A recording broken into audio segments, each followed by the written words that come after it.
Hello and welcome to the Alberta Water Council Source Water Protection Workshop. Thank you for joining us. I'm Alec, a project manager with Alberta Water Council and project manager for the Source Water Protection Project.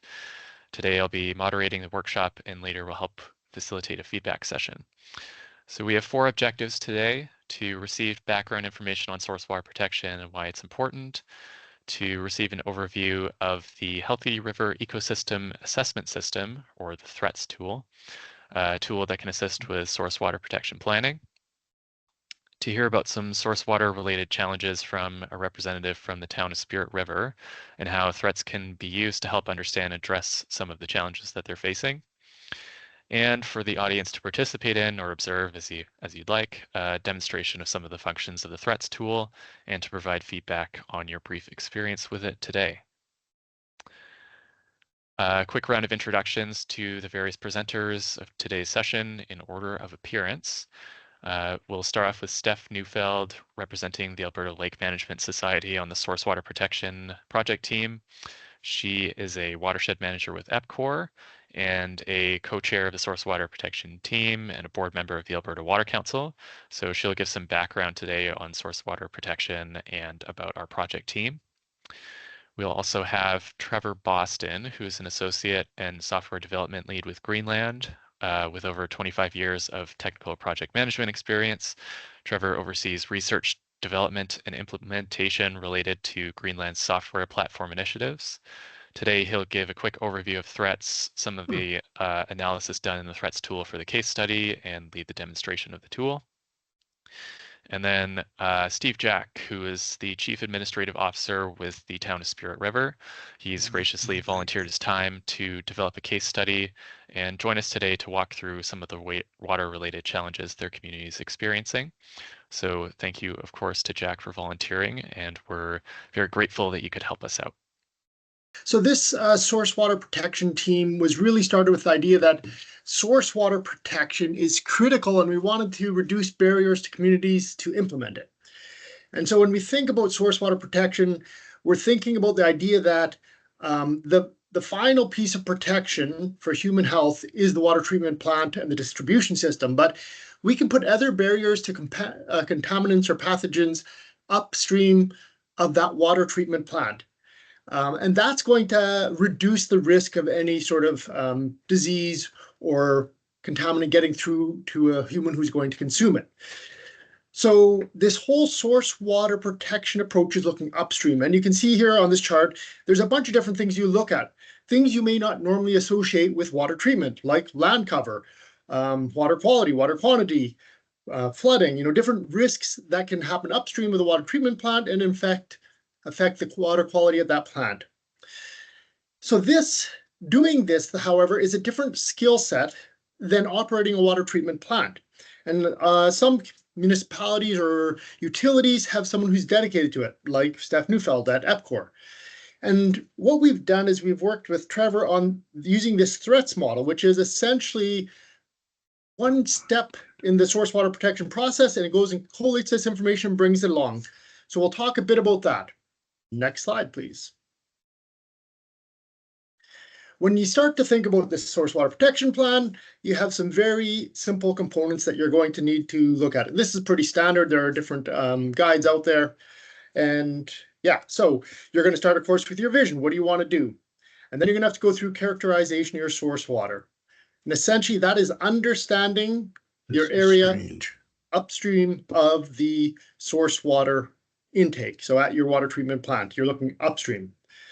Then you're going to set goals, and then you're going to have an action plan, right? So how are you going to achieve those goals? And then you're going to implement it. And of course, it's an adaptive management approach. So after you've started to implement things, you will go back, evaluate, revise, and do the cycle again. Next slide, please. So the Alberta Water Council has done a lot of work on source water protection planning, as have the provincial and federal governments. And so there are different guides out there, and drawing on that, there has been a lot of information that has been pulled together and shared. And you can look at some of these ones are the Protecting Sources of Drinking Water in Alberta, and there's this guide. they're going to give you what you're seeing on the right here, a very standard, understandable graphic of what we do with source water protection. And although the concept is quite simple, it's that implementation that's tricky. And so when we were looking at this, we're also trying to figure out where are those situations or which components of this cycle is where it breaks down. So the previous work done on this has suggested, I guess we need a few mute.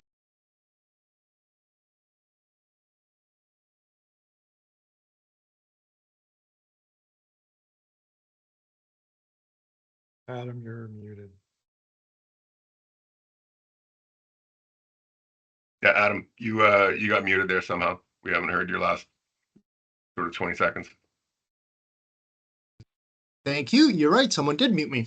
Okay, last 20 seconds. So anyhow, go back. I think I was talking about probably this diagram here, right? And we're just trying to identify components of this process where it breaks down and source water protection planning doesn't achieve its end. So one of the things identified was the timely access to data. And if you're a small municipality or utility, it's difficult to find this. Likewise, understanding that data once you have it can be a challenge. So this tool is really trying to address that point of identifying that data, collating it, and starting to understand it. Next slide, please.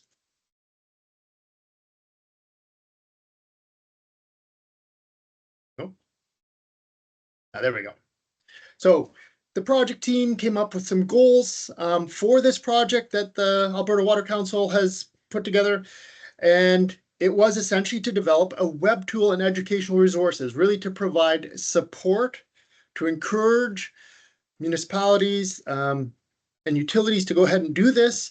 So the idea is that we could come alongside and provide support and encourage them to move forward on this. Assist water providers in doing risk assessment, encourage collaboration, integration. We understand that even with a tool, a municipality or a community or a utility may not be able to do this, but we could connect them with people who can do this.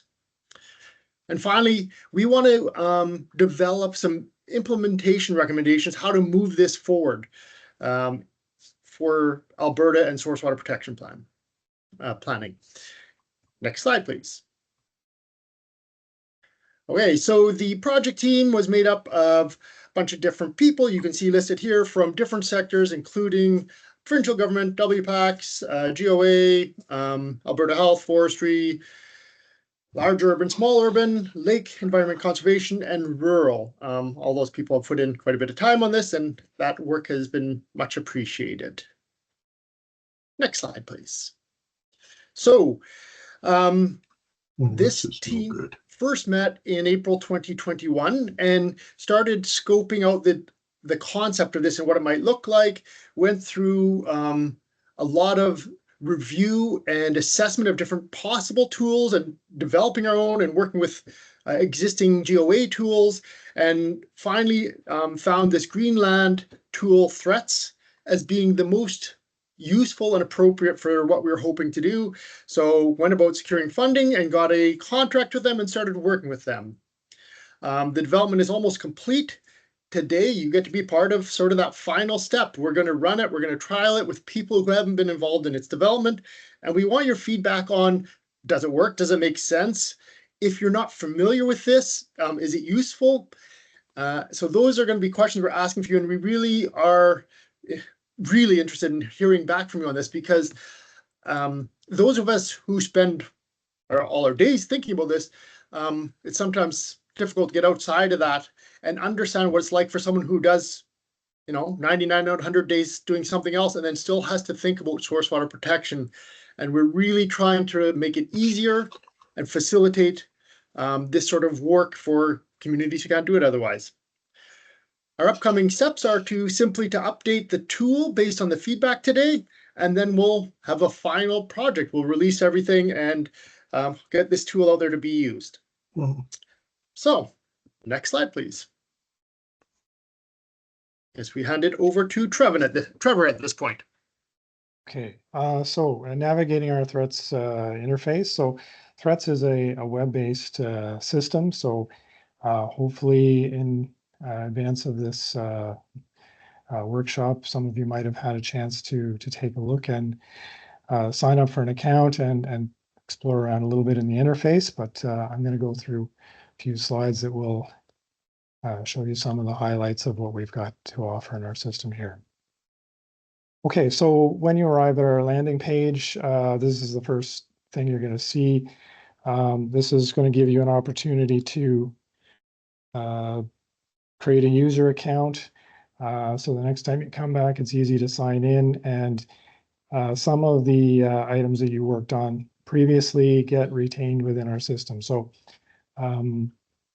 set up a user account, and when you're doing that, you want to select the Alberta Water Council as your region of interest. That's going to give you tools and geographic area on your mapping that is relevant to you for the purpose of this pilot project. In addition to that, on our landing page, we've got some other items of interest. There's some credits. You can view some of our previous funders and contributors to the project and the development of the tools. You can see a list of modules and some details about those features and financial contributors as well. So the main interface, when you log in, it's going to look like this. You have we built this dashboard here. So the dashboard is intended to provide a bit of guidance and overview. And we've also created a few links here as well to help you in navigating your source water protection plan development. So as you'll see in a minute, there's some tables here that will help you link some of the different risk factors with some of the data that we've got in the system. So you can always come back to this dashboard by going up to the tools menu, and you'll see a dashboard as one of the items, and it will bring you back to this area. In addition to the tools menu, which has the different modules, there's also a map library button. And if you press that, it will allow you to turn layers on and off, just like in a GIS type environment.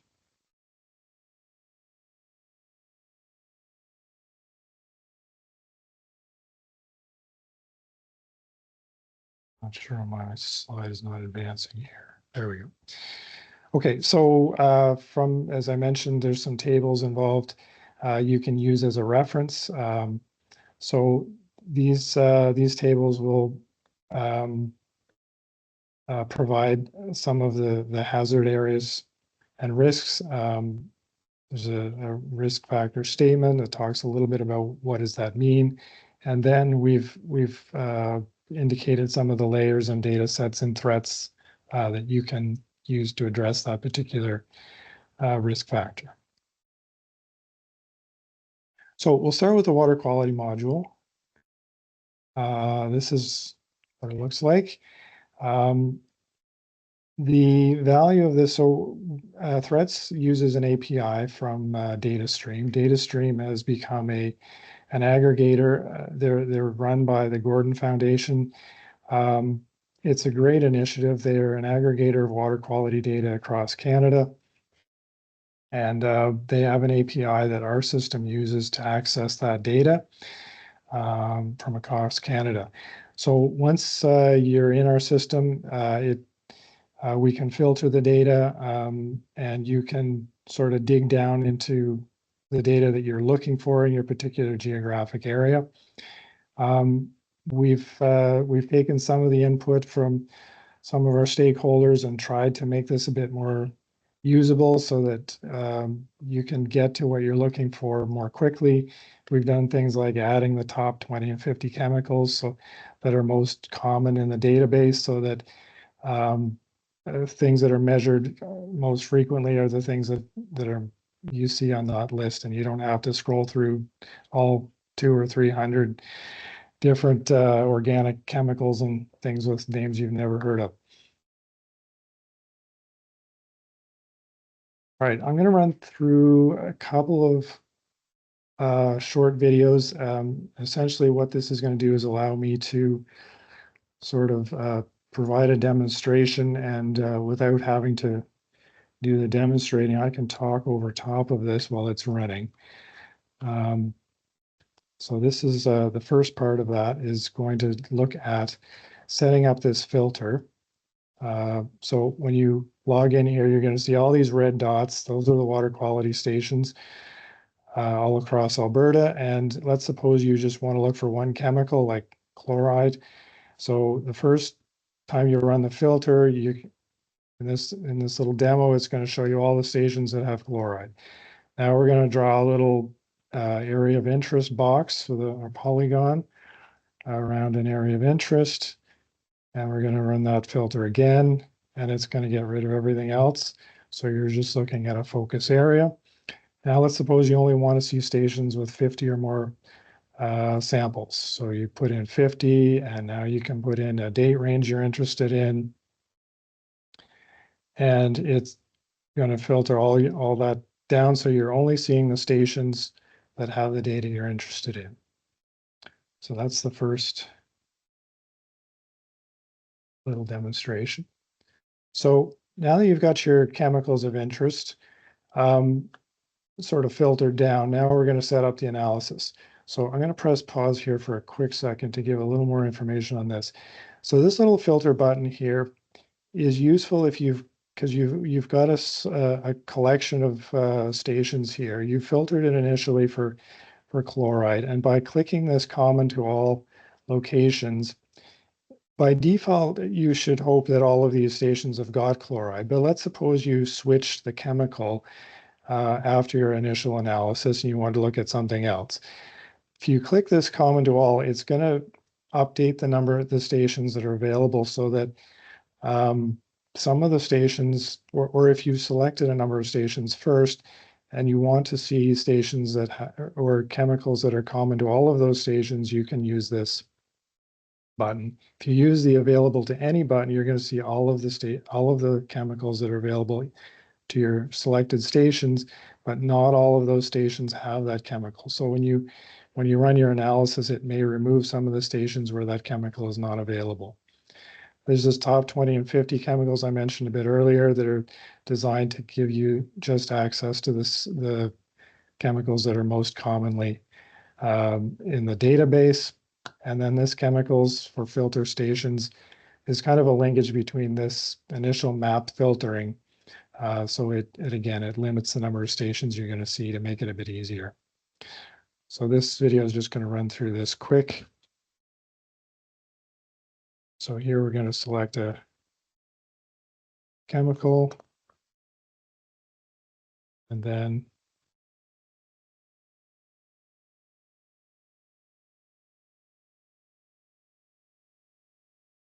your stations. So we have these fractions here. Lots of chemicals come with different fractions. So it's important to, if there's more than one, you have to select the ones that are relevant. Make sure that you get all the data. There's lots of instances in this data set where there's different chemical fractions that are sort of the same thing. So that's always something that'll have to be taken into account. The system is pretty good at helping you find data, but it does assume that you've got a certain level of understanding. All right, I'm going to go on to the next one. So this is once you've got a couple of stations identified. There's some different things that we can do with those. You can group them together. Let's pause on that for a second. So let's suppose you've got a water course and you've got 3 or 4 stations. They've been operated at different times. They're fairly close proximity to each other, and they've got some common chemicals, but because they're from different data collectors, maybe they didn't realize there was a station there before. And so with this tool, you can group them together so that one station or multiple stations in close proximity become one station for the purpose of analysis. That can be quite useful, especially as you'll see in a few minutes here when we get into the flux analysis, and you have to have a minimum number of data points for it to work properly.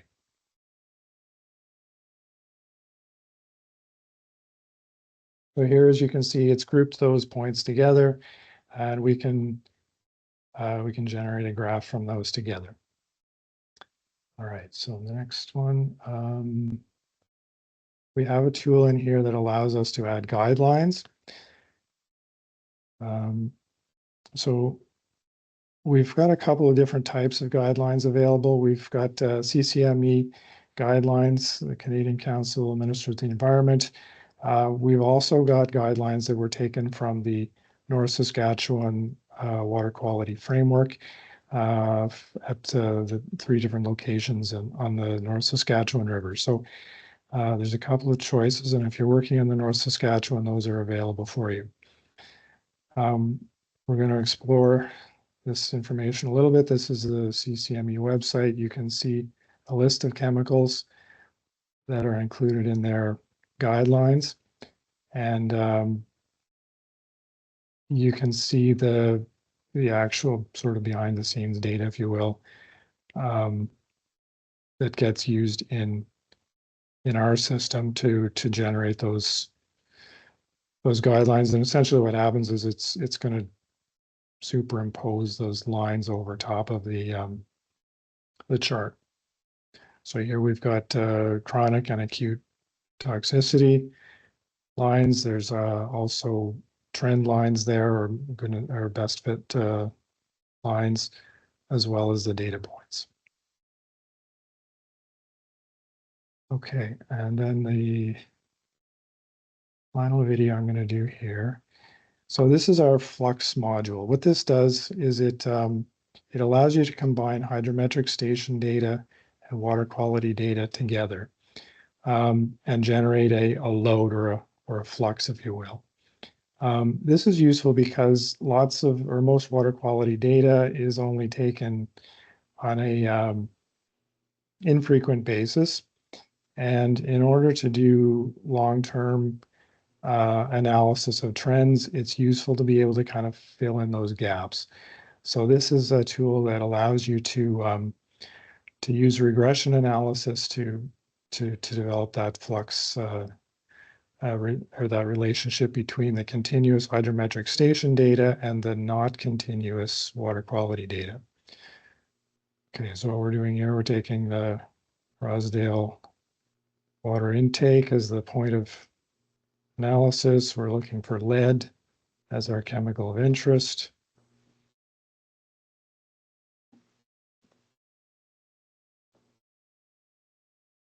Lead has a few different fractions, so we're going to pick the total.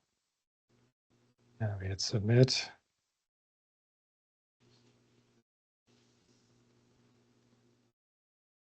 All right, so there's the first chart. It's a typical scatter chart.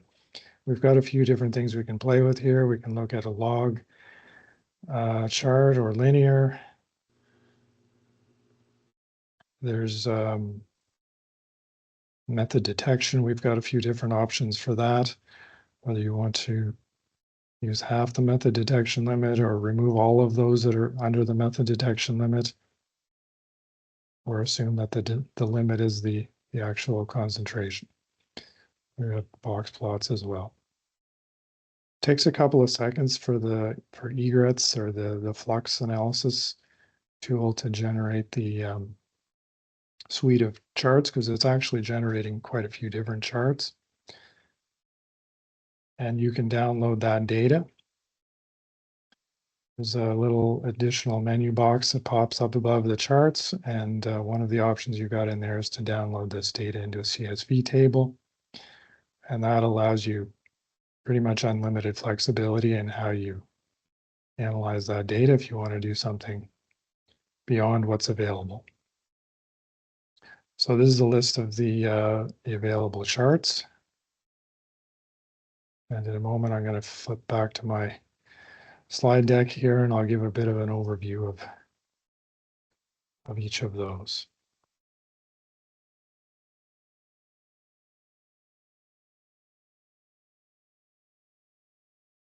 Okay, so this is a bit of an egrets tool. So egrets, this is a USGS R package that we've implemented on the back end in our platform. So instead of you having to be able to use R, and find their library package and install it and all of its dependent libraries. We've got it set up in threads so that you can easily run through that just by indicating what data sets you want to use. All right, so this is a list of the different plots that egrets will analysis will do for you.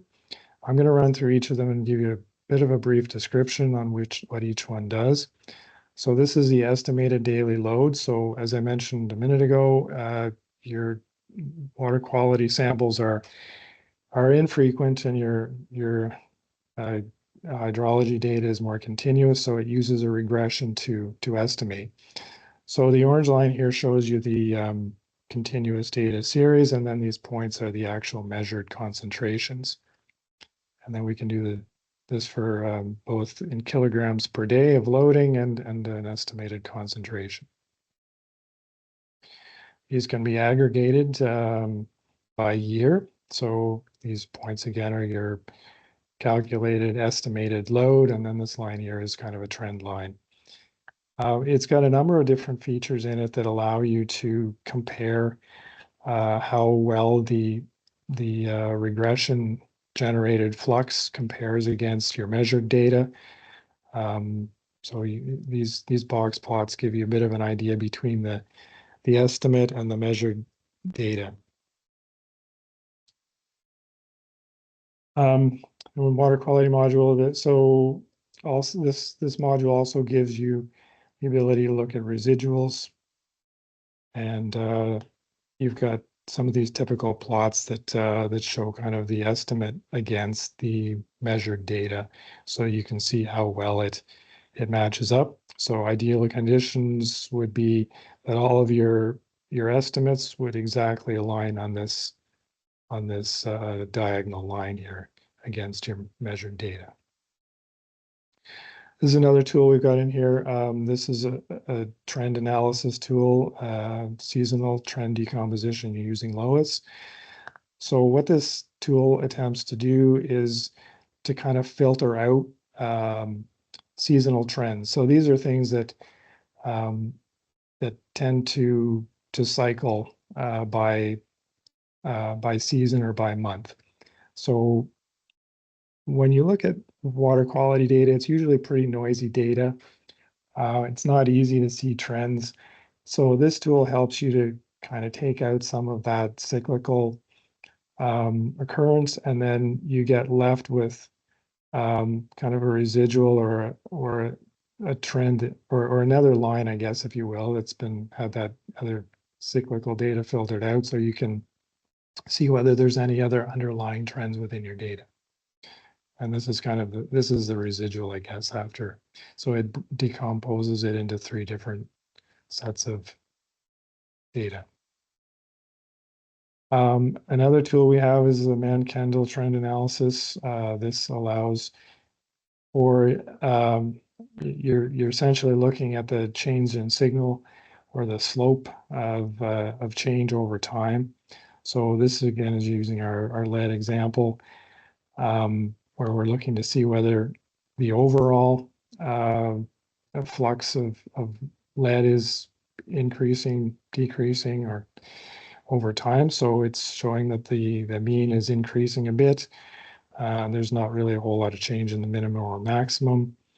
And then this part of the chart shows you which months that trend is most evident in. All right, I'm going to move on to our spatial analysis module. This is kind of, I call it GIS light, if you will. It does some simple analysis on spatial data. It allows you to clip one area of interest or a data set with an area of interest that's been specified. It works for points, lines, and polygons. It provides, so once you've identified your area of interest, it'll show you the number of features within that area of interest. So whether it's polygons or pieces of polygons, points or lengths of lines, and then it helps you calculate the density of those features within your area of interest. So you can see, oh, there's 200 oil wells, or there's 200 kilometers of road segment or rail segment or whatever within your area of interest. And that can be part of your source water protection plan to understand what types of and to quantify those types of features within your upstream watershed. So just a few screenshots from the system and a few things that I can point out. So this is the result of an analysis on was done in this catchment area. So this is a custom catchment area, I believe. I'll show you in a minute. There's a tool in the hydrometric station analysis tool that will allow you to delineate a catchment. Once you've got a catchment delineated, you can bring it into this spatial analysis module. And yeah, so this tool allows you to look at the density of these areas. So each of the years where there were fires, so this is a number of polygons. So for 1947, I guess there were 7 polygons that represent different areas of fire. The sum of those areas, so this tells you how many square kilometers within your area of interest. And obviously some of these polygons have space within your area of interest and outside of your area. And then this tells you kind of the density. So this area divided by your total area of interest area. And then we can generate some charts like this pie chart below, which tells you what percentage of your area experienced fires and in which year. And then maybe there's another slide that shows the second pie chart, which will tell you of the areas that were burnt, what percentage happened in each year. Seem having a little bit of technical difficulty here. There we go. All right. So we've got another data set. This is the Census of Agriculture. So 2 periods. We've got the 2016 census and the 2021 census. This is what we call a bit a special case because the table is a little bit different for this data. So unlike most of the data sets and threats, spatial data, the shape or the geometry is really the data itself. Like it's the number of points, the length of lines, the area of polygons. That's what you're looking for, whether if it's a wildfire area or a well site or a length of railway. The geometry of that data is really kind of key. I might just jump in with a comment at this point while we're trying to get Trevor back. So if you think about your community, what we're doing is this watershed characterization. We're trying to understand what's upstream of your water treatment plant so we can identify and reduce risks, right? So the last case was fire. So using this tool is going to be much easier for you to figure out how many wildfires have been upstream of you. That's important because different contaminants come off a burnt forest than potentially off an unburned one, right? Or now we're looking at agriculture, right? It might be the number of cows upstream of your water treatment plant. That might alert you to the need to do something proactively to ensure you're not getting high loading of coliform, so a bacteria in your water upstream of your water treatment plant. And this tool will not reduce the need for someone to walk your team through how to reduce some of those risks, but it reduces a lot of work. So if you end up hiring a consultant, this collates a lot of the data for them already. If you're able to find a partner like a Watershed Planning and Advisory Council, someone from the provincial government, someone from another utility, this tool will allow a bunch of that information to be pulled together for you to start thinking about, okay, this is what's upstream of us. What are those steps we're going to take to reduce the chance of something going wrong or of something going wrong more severely, right? So that's what we're shooting for here and really trying to have as our end goal. So understanding how this tool works is going to allow communities to do this a bit more on themselves or to reduce the costs should they need to bring in someone from the outside to do some of this. Andre, go ahead if you have something you want to share. Hey, yeah, thanks very much. Unfortunate with technical issues that these things happen, but I was wondering if somebody with the project team, maybe Adam, seems to have a pretty good handle on it. Talk about some of the different types of data. So I know Trevor's not going to be able to go through all of the different sort of types that are out there. He's already talked about sort of forest cover and a bit about agriculture, but just wondering if we get a little bit more detail about some of the types of data that might be of particular interest to folks, and just sort of elaborate on that while we get Trevor back.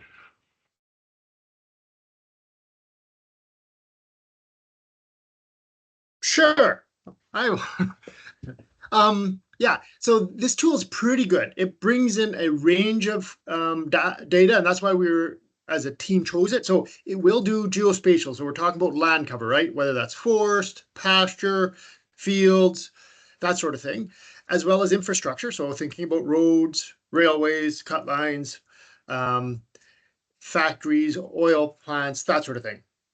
As well, though, it does do some of the more continuous data. So if there is water quality data that is regularly monitored, that can be there. Point data, so when someone just goes and takes a sample of water and that's available, that will be put there. In the side chat, there was a bit of a discussion about, okay, where is this data and how do we find it? This tool, this web tool that's been developed, essentially goes out and grabs data from different websites where people have uploaded their data, right? So if there is not data in your area, that means no organization, the government of Alberta, Alberta Lake Management Society, whatever it is, has not uploaded data there yet. You as a municipality, a water treatment plant, as a person, can also upload to this data stream. It's an open portal, right? So if you have intake data, so you've been monitoring your water, you could upload it there, and then this tool would grab it and find it for you. So the one type of data that this tool doesn't do, that we've had challenges trying to integrate, is sort of the groundwater component, because it is so different how groundwater works from surface water. This tool is not really really set up well to do that. But in terms of surface water, it's going to do all that sort of geospatial, your land cover, what's going on the landscape, as well as some of that water quality and water flow. So the volume of water. So yeah, I think, does that sort of get to what you're asking, Andre? Yeah, thanks a lot, Adam. It looks like a really powerful tool. I know we've sort of started this off as source water protection. I know in the background I've had some conversations that sort of indicate that this could become quite a bit broader in time because it grabs all that public data. So really exciting to see this sort of work coming together. And looking forward to improvements based on some of the feedback here. There's a question in the chat here from Melody. How do we verify the data that is being uploaded? That the data is being uploaded has proper analysis, followed a proper analysis. God, I'm not saying that right. I'm just going to read it again. How do we verify the data that is being uploaded has followed a proper analysis? So maybe sort of a QA/QC question on data. Yeah. And that is sometimes a bit of a challenge with this open source data. The data stream portal does its own work, and the expectation is for those people uploading that they have done at least a QC on it, quality control, so check that they're entering things right, don't have those mistakes. When it comes to some of the simple analysis that this tool does, so Trevor's showing you how it could draw lines, trend lines, right, for certain things like sediment or chloride or those sorts of things.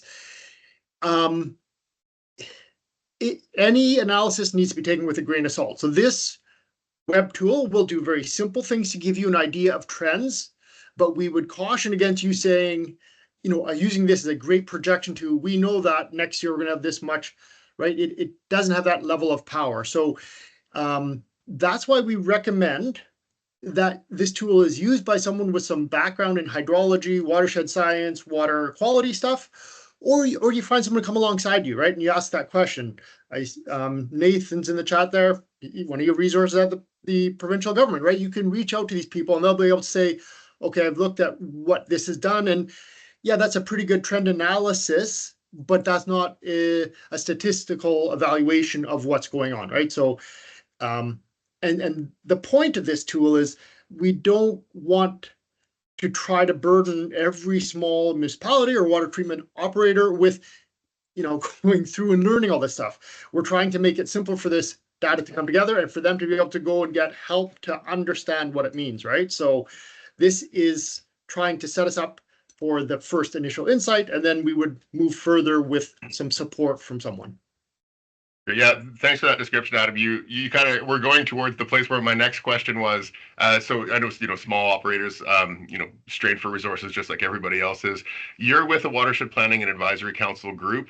Other than a drinking water treatment operator, can you tell me about some of the functions that this tool might provide you with support to do as a WPAC? Right. Okay, that's interesting. Yeah, and every WPAC is a bit different, but most of us would do a lot of these things, like source water protection, right? That's important. But also when you're thinking about that, it could be a fish habitat tool, right? You can delineate. So when we're talking about that watershed characterization or drawing that watershed, it's a click and point. You set a point, and then this tool goes and draws everything upstream. So all the water that flows to that point. So you could say we're interested in fish habitat from here up, click that point, and you could start to look at water availability. Is there enough water there at the right time of year? What type of parameter? So what's the quality of the water throughout the year? Maybe you're interested in bull trout. What's the temperature like in autumn when they're spawning, or over winter? Is it too cold for their eggs, right? So you could use it that way, right? There's a lot of applications. Or if you're doing a restoration project, it would be very interesting to follow trends, right? So maybe you're doing a restoration project to reduce erosion and sediment delivery into the stream. Maybe it involves a bit of repairing and planting and improving a crossing. You could check beforehand what your values are in sediment in that water course, and then afterwards, right, you'd be able to go back and sort of review and say, okay, we're seeing this as a change. So anything that would look at a watershed or landscape-based water quality situation, this tool could be adapted to do some work on that. Great. So yeah, on the quality side, totally see how that'd be really helpful. I'm thinking a bit about the quantity side, given that we've had pretty severe drought for the past couple of years in certain areas. So can you tell me a little bit, and there's a lot of interest in water availability, right? Like Alberta's looking at growth that is on a scale that we haven't been accustomed to. And so just can you talk a bit about the functionality of the tool in terms of water quantity and availability and timing and all that stuff that we know is on the table in terms of climate change? For sure. And I think you guys are going to really enjoy the case study. Steve Jack with the town of Spirit River has done a really good job and put in some time to, sharing. He's going to share his story. And they're one of those communities really struggling with water availability. So this tool can help you look upstream and potentially identify other sources of water, right? So if there are storage ponds, reservoirs, lakes, that's fairly straightforward. Probably people don't need it for that. But it will definitely give you a chance to review trends in flows over time, right? So if you're always drawing from the same creek, this would help you start that simple analysis. Are these flows changing over time? Is it increasing, decreasing? Is it flashier, right? Is it all coming in April now and none in August? And that helps you plan infrastructure, time withdrawals, and think about how you can access that water that is available. So it's going to be helpful there. And the other thing we think is going to be helpful is to broaden that search, to realize, okay, we have land use issues. Maybe there's drainage going on. Maybe those pockets of water storage on the landscape upstream of your water treatment plant are being affected. And that's the cause of the flashiness or the change in how that water is coming down to you. You could look at that. And then you could also use it to say, well, if this water source isn't sufficient, what's the next available one, right? So you could look next creek over, which one is close, which one has sufficient flows, who's using this. And it would give you that initial scoping, right? It's not going to solve the issue of that water, but it's going to help you understand what your options are and then start those conversations with whoever you need to access that water. Great, thanks. Yeah, I've had conversations with some folks, particularly I think in forestry, who are concerned about their ability to draw water, particularly in really dry years and as things are progressing in that sense. So really interesting. Just going to read off a comment here from the chat box. The Athabasca Watershed Council recently started looking into uploading data to Mackenzie data stream. Someone from there met with us and walked through the metadata requirements, found they were thorough in making sure the data was good quality. So recommend checking into their website to see how they approach this further. I suspect that as this tool gets more attention and gets to be more useful, not more useful, more access and more widely used, that we'll start to see more opportunities for that sort of thing. So I'm really appreciating that this workshop provides that first sort of opportunity. Just sort of looking at, I'm going to shift gears here a little bit, looking back at the participants list. I don't know if we have Trevor back yet, Alec. Yeah, I don't know if anybody else has any. Yeah, he just sent me a message that he's working on a different way to reconnect that hopefully will be better. Yeah, and just one quick comment about the previous question about water quantity. If we do get Trevor back, that's the module. The final module is all about that. So hopefully we can get him back and see it. Yeah. So Yeah, he'll probably just be back in a minute. So I if there's might more just questions or anything, yeah. jump in here because you've read off that comment, Andre, and Melody was asking about this. And we're going to see that particularly for rural Alberta, this data issue is a challenge. There is some data, but a lot of it's not been uploaded yet. Athabasca Watershed Council says they're starting to work on uploading stuff. This is going to be, I think, a two-tiered approach. We need to get people to upload their data to a data stream where it's accessible, and then they can use this tool to collate and bring all that data to themselves. So yeah, I think it's good that this conversation coming because this tool depends on accessible data online. And in a lot of places in rural Alberta, you may not have that. So we have to look at first getting that data upline, and then this would work. Yeah, so there's, as I was mentioning, there's two special cases for our spatial analysis, the census of agriculture. So what you'll see in a minute here, there's ways that we can use the filtering to add spatial data sets and then filter according to the fields that we're interested in. So this census of agriculture is one, and the second one is the National Pollutant Release Inventory. That's the next slide.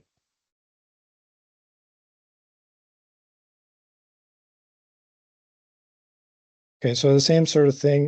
This has point data, but each of these points has a lot of information related to it. So this will tell you the name of the factory or the industry associated with the particular release. So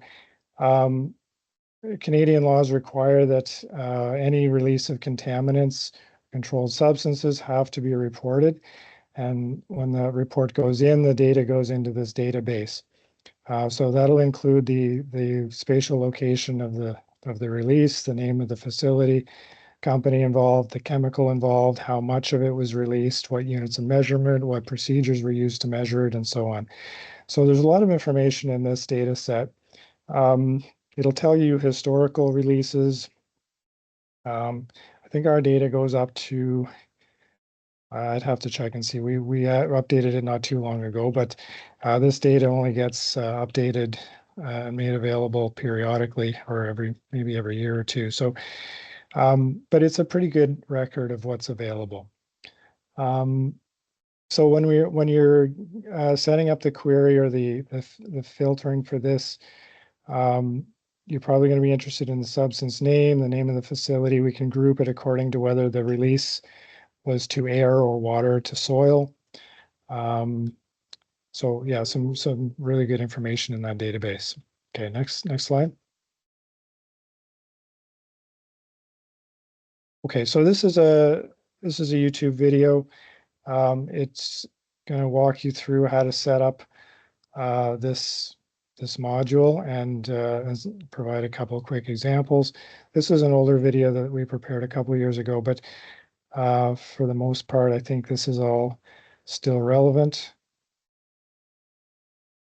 And I'll kind of walk through a little bit about what's going on. So as mentioned, this allows you to collect and merge the data, analyze the spatial data, and it spans all of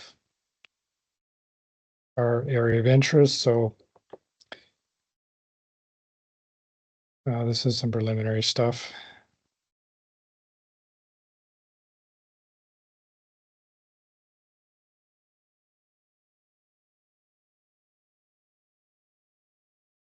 Okay, so this is kind of a different way of explaining what I was saying about geometric analysis, where you've got lines, polygons, and points.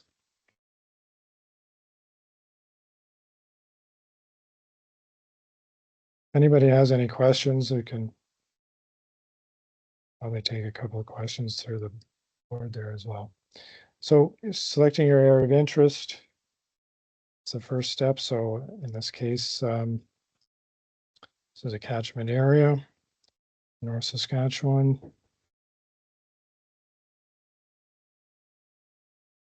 And we're evaluating land use.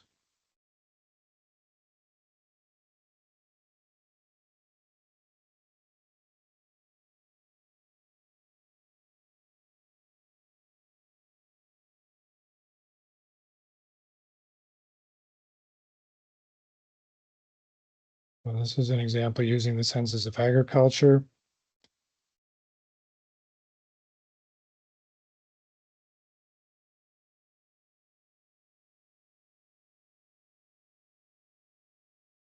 So dissecting the columns, so the map layer of interest, the area of interest, and all of the ratios that we calculated earlier.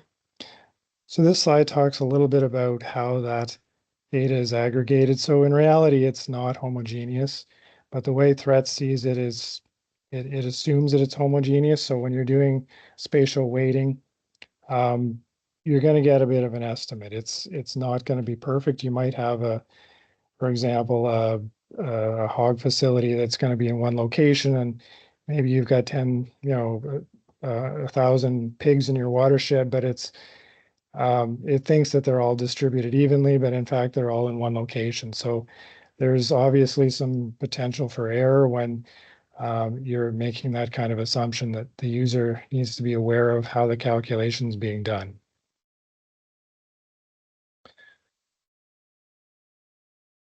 And using a delineated area of watershed interest, you can select multiple catchment areas if that's how you want to set up your analysis. And once you've delineated these in the hydrometric analysis tool, they become available to the spatial analysis module. We've got connectivity between these modules, so you can do some of your work in one and flip to another module. It's almost like they're tabs. So when you're finished using one analysis, you can flip to another, do some work there, and then flip back and forth. This little example shows how you can add a mask to your area of interest. This is useful if you're preparing reports and you want to take a screenshot of a map area that sort of allows you to focus in on that area of interest. You can also add multiple data layers at the same time and apply filters to them.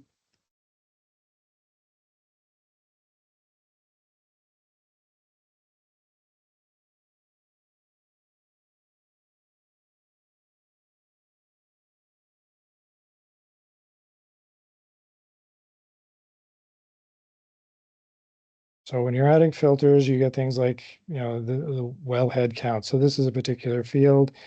And in this example, they're looking to show me where there's more than a certain number. It's worth pointing out all these little question marks that you'll see on the screen help you find more information. They've got little tips and things that can help you navigate the system better. There's also the about. You'll see that at the top of each module that gives you a more detailed description on what's happening in each of the modules. Okay, Alec, you can move on to the next one there. Okay. So the last module we'll talk about is the hydrometric stations analysis module.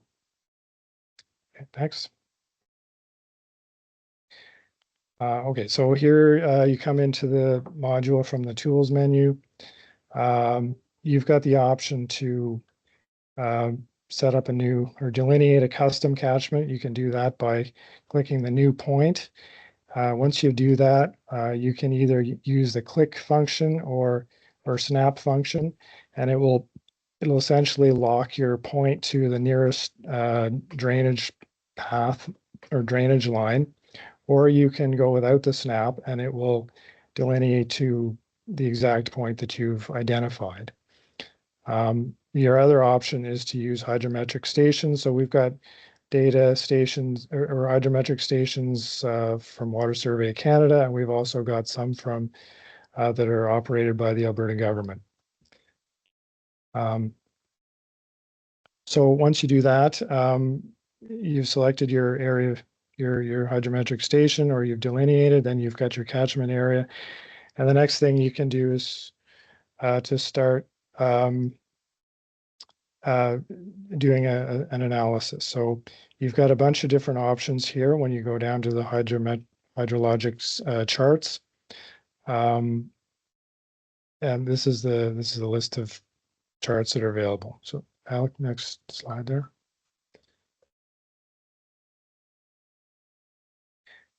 So we've got hydrographs. So this is charts, daily recorded station data. That's pretty basic. We've got stacked hydrographs. So this allows you to put two different charts. There's two different chart types, but it allows you to stack hydrometric station data on top of each other. This is useful when you want to see how much water is being contributed from different tributaries on a water course. We've got a predicted flood events. This is a statistical analysis that looks at historical data to see what the return period flows look like. So a 1 in 100 year flow, 1 in a 50 year flow, and you can compare current flows or against those conditions. There's monthly and annual box plots. There's a Mann-Kendall trend analysis, and there's also okay, next slide. So this is kind of a mashup of examples from this module. On the far left, we've got we use a Pearson 3 distribution to calculate 7Q or 20 through 7Q2 return period low flow events. So this is a run. So what this does is it's a 7-day running average of flows, and then it determines the return period of that 7-day lowest flow condition in a 2 through 20 year return period. So this is helpful for, we use it a lot for doing assimilative capacity studies where you're discharging treated effluent into a receiving water course. Here in Ontario, we use the 7Q20 as the low flow design condition that's used to simulate or do that mixing analysis. So that's one use of that. But there's lots of other potential uses for it. The center chart, this is a Mann-Kendall trend analysis looking at flow. So it's identifying months where the flow condition is trending downward and the strength or signal strength of that trend in this particular hydrograph. The top right is that the high flow frequency return period condition. So this shows you different return periods and what the flow condition is. And then you've got your time series data below that, so you can see where it exceeds that. I think this is the Calgary flooding in 2013. So you can see it exceeded the 1 in 100 year condition there. And then the last one on the bottom right is a cumulative frequency chart. Okay, next slide, please. All right, so I think that wraps things up. We can move on to the next. There's a couple questions in the chat. Okay. So one of the questions for you, Trevor, does this capture treated effluent releases? Are those included? And it looks like there's an answer below. There are different media types in the data stream allowed values, and it seems like it's not included in that list from Nathan. Yeah, we don't have treated effluent unless the operator were to to upload that data into data stream. typically it's mostly surface water that's being measured and reported in data stream, but it's possible that they might. It depends on how. I mean, whoever contributes the data can sort of identify what the media is that's being sampled, so it's not impossible. But to my knowledge, I haven't seen any treatment plants that are reporting their data on this system. Okay. The next question, how granular can this information be considered? For example, municipal land use planning will identify setbacks as sensitive areas around water bodies. Is it possible to address the cumulative impacts of pollutants on these subbasins at the catchment level? Adam says yes. Trevor, do you have anything to add? I'm not sure I entirely understand the question. This is about the resolution of the data or about... Catherine, you want to elaborate? Yeah, thanks. It is about the resolution of the data. So, and not just that, but focus on that information right around a subbasin. So you were kind of showing that we could capture primary basin, but I'm wondering, can you get around a lake basin, and how does that hydrology show in ephemeral streams? So I kind of elaborated in the second question as well. So is the current provincial mapping doesn't show ephemeral streams or the major hydrology, and I'm guessing that this picks up on that, but I was looking for okay. I think I know what you're getting at. So yeah, all right. So there's the hydrometric station data, which is that those catchments are immediately available. So you can automatically add those. If you want to do your own custom catchment area, then it's as simple as dropping a point on the map, and our algorithm will use a digital elevation map in the background.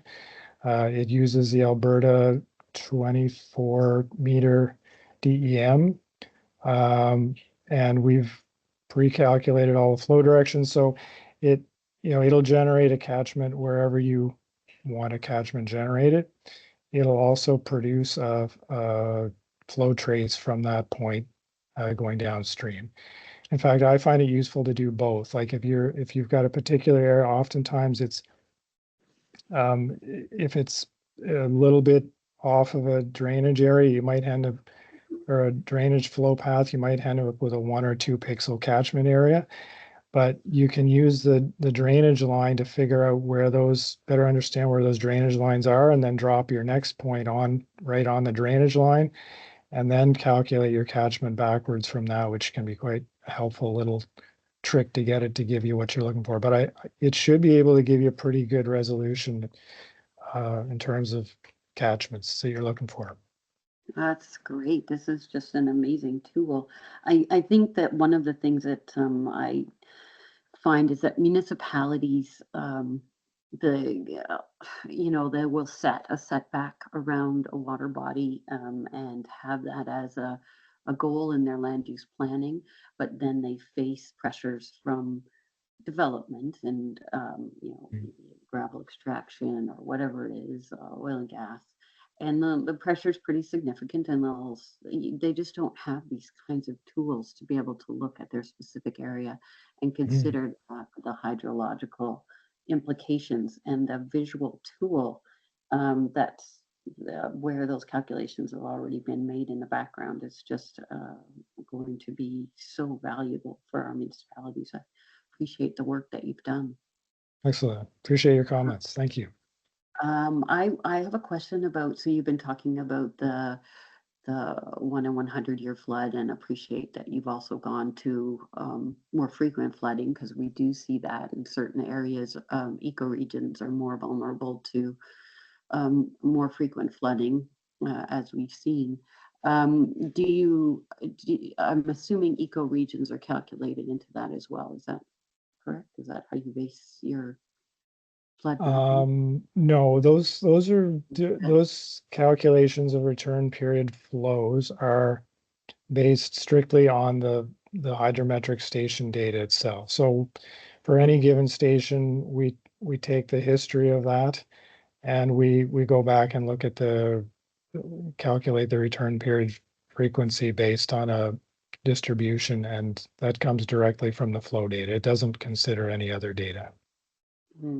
I see.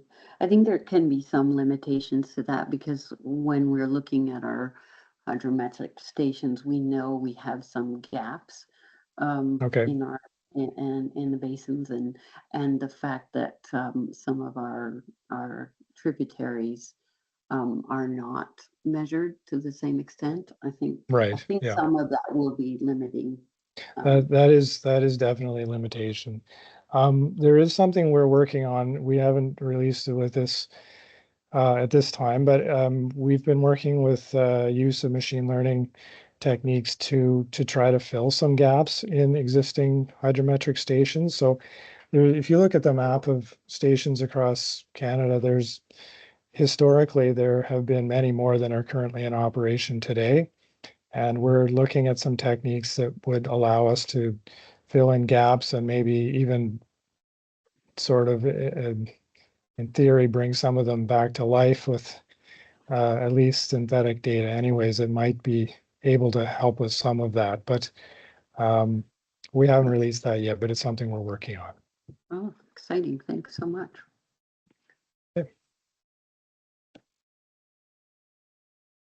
Okay, this is great. Are there we can take another question now if anybody has any other questions. Otherwise, we'll move into the case study.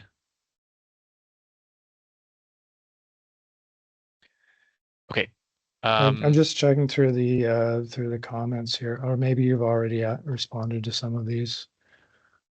Yes, I think we're up to date on the questions. We're up to date. Okay. Yeah. Great.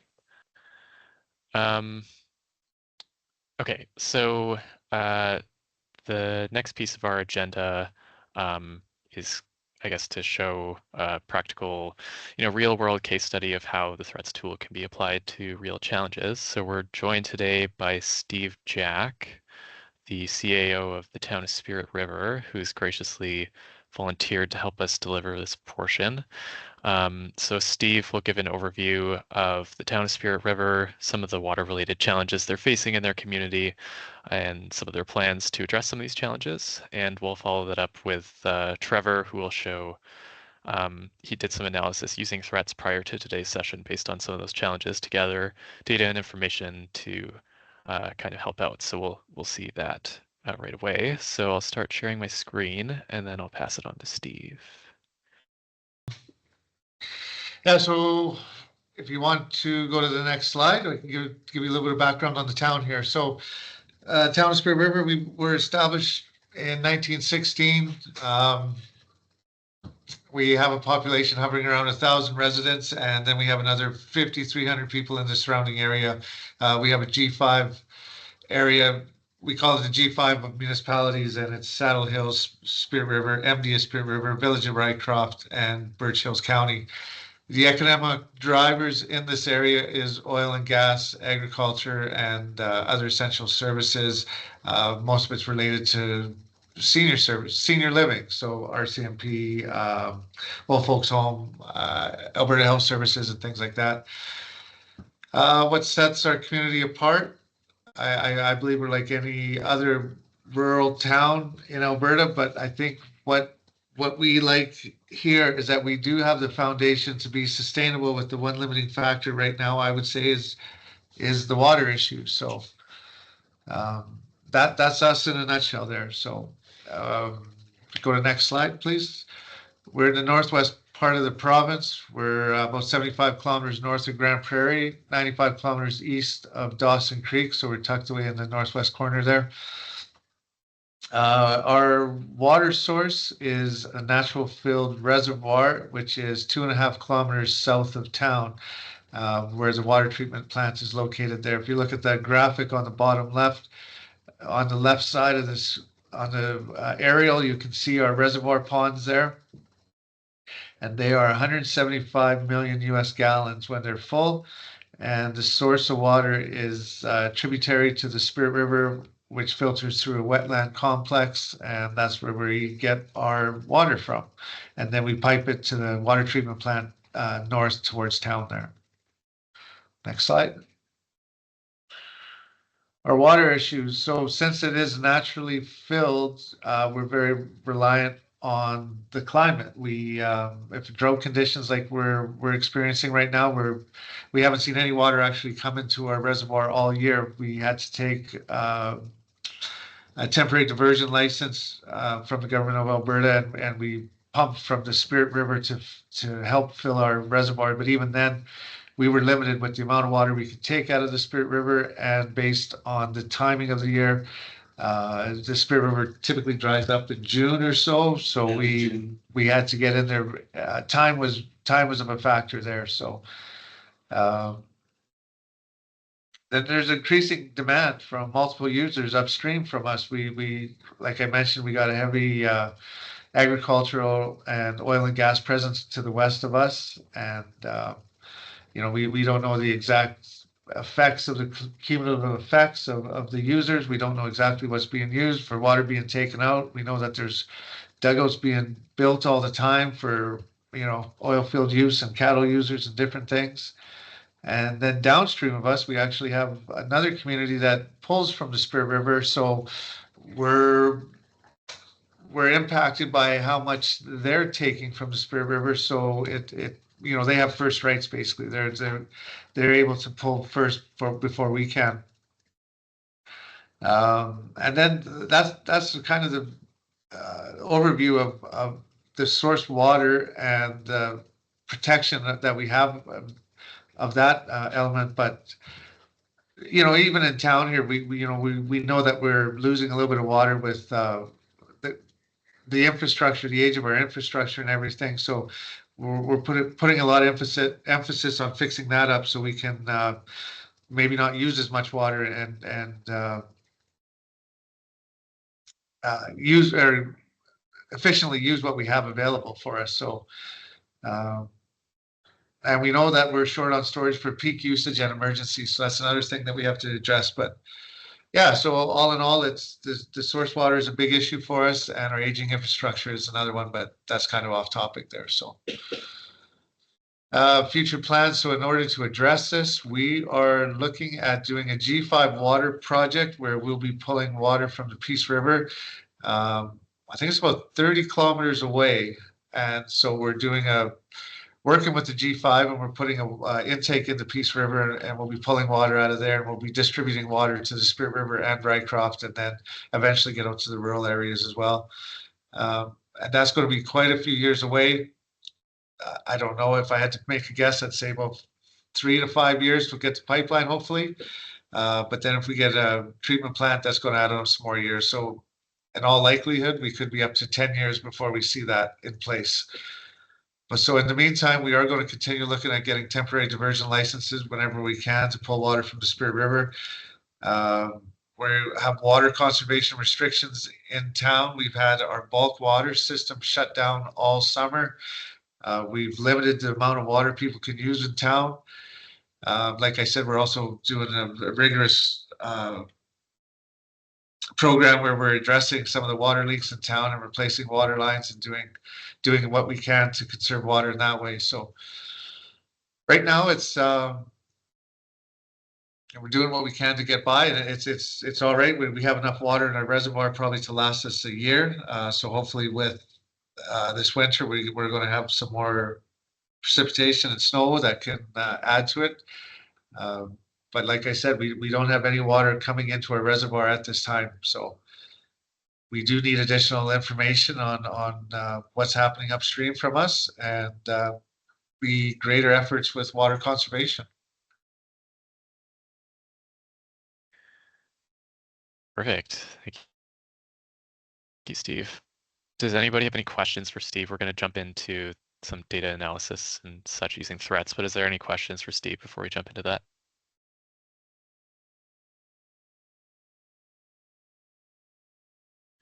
Okay. I can answer that. Yeah, we don't have we don't have any issues with the quality of water. If we do have any, it would be with the organics. This year we did find a little bit of, since we pumped out of the Spirit River, we pumped into a secondary holding pond, and then we transferred that holding pond up to the main reservoir. And we found that by the time we got that emptied, it was, I don't know, it was fairly stagnant. Some of that water was sitting there for a while, but besides that, we have good quality of water, yes. Okay, Trevor, Okay. I think you're good to go. Great, thanks. All right, so yeah, we did a little side analysis after talking with Steve. We wanted to try to quantify some of the conditions and things that they're seeing in their watershed using threats. So as you can see in this slide here, we ran a delineation. So I dropped a couple of points. The first time I tried to delineate, I didn't quite catch the area, so I dropped a point up, the first one to the upper left there, because I knew that was in the watershed in the catchment area somewhere. So that once I dropped that point, it gave me this drainage line downstream, and then I dropped the second point kind of in the on the right side there at the lower right, and that I knew that everything, because that's right on their reservoir. So then that being on the flow line, it was able to capture the upstream catchment area. So that's the first step in using threats for most things, because most of you are going to be working on a watershed type geographic area. Okay, so next, so that's the tributary that they're pulling from. So in this image, you can see the upper catchment is the one I delineated. The lower catchment below that, there's actually a hydrometric station on the Spirit River, just upstream of where their tributary joins the Spirit River. So you can see that although they don't have any flow station on their tributary, you get a bit of a sense of proportional. The size of their tributary area versus the upstream catchment area for the Spirit River at that location.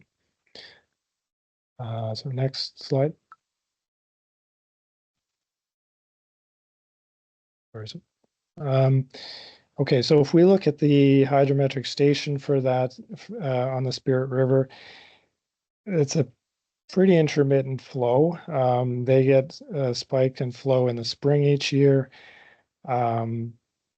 But it doesn't look like there's there might be some base flow there, but otherwise it's pretty intermittent. So as I mentioned, this tributary area for this hydrometric station is probably about 4 times the size of the town's tributary source. So you can get a sense that the tributary they're drawing from is going to have roughly maybe a quarter of what you're measuring in the Spirit River gauge station. So I did a little low flow analysis on this using our return period low flow analysis. So you can see what those flows look like on a regular basis there. So yeah, okay. So that would be a tool that, oh, sorry, no, this is not the Spirit River. This is the Peace River. I was going to say those flows look way too big. Yeah, this is the station that's highlighted there in yellow. We did the low flow analysis there. Okay, next slide. All right, so then we use the spatial analysis module. As Steve mentioned, there's a lot of agricultural activity in this watershed. So we looked at a few different things that might impact water quality in their reservoir or quantity. So we looked at cultivated areas, active petroleum wells, mines, pipelines, groundwater wells. So we identified that there's a large cultivated area. So this analysis will essentially quantify what Steve indicated in his, but now we've got some numbers in terms of proportion. So we also were able to see what some of that activity looks like. Next slide.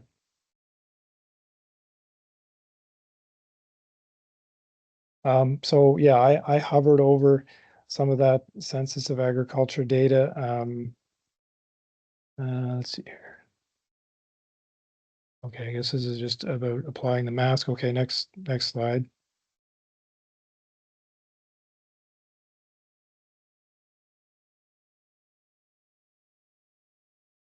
Okay, so yeah, we did some analysis on cultivated areas. We found some of the different agricultural uses in the area. We added pipelines, we added mining areas and wells, just to quantify those. Okay. And then, so from looking at that data, we can see there's quite a few cattle.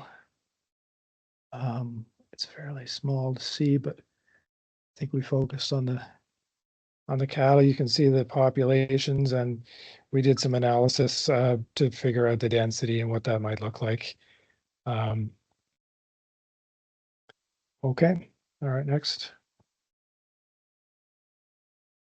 This is a land use layer. So we ran, there's data from 2000 and 2010, and we ran both of them just to see if there's any significant changes in land use cover. So our charts didn't show anything significantly different. Next slide. We looked at historic pipeline releases. We just noticed there were a couple of smaller releases in the area, so that may not be an issue in this particular case, but it's something worth investigating if your water source happens to be in proximity to a recent or a longer historical releases of petroleum. Next slide. Okay, so there was a question to Steve about water quality, and we tried to look at water quality for this catchment, but unfortunately there's not a lot of, well, there wasn't any data that we could, that we had access to showing up in threats. So this kind of highlights the importance of making that data available. Data Stream is a really great platform for getting data, into a system and managed, because they've got a database. It's not sitting on a spreadsheet on somebody's personal computer or whatever. It's not on a, it's very easy for really valuable water quality data to get misplaced and lost when people change jobs, and it gets lost on different computers and servers and things. But having a centralized system to maintain that data in perpetuity is really valuable, because water quality is important to be able to see a history of it, not just the current state. So we encourage anybody who's got access to data, who's collecting data or has historical data, to try to get into Data Stream and make it available so that this system can provide more insights when there's more data in it. Next slide. Other resources, we've got a tool in our system that allows you to access a number of different data sources. We're always sort of trying to balance between, do we add this functionality into threats, or do we help people find data and tools that are already out there that are developed by others? We're not really big on reinventing wheels, so we've made a few additional links available. Next slide. I think that's the I end. think that's the last one, yeah. That probably should have been in the other deck, but yep, that's good.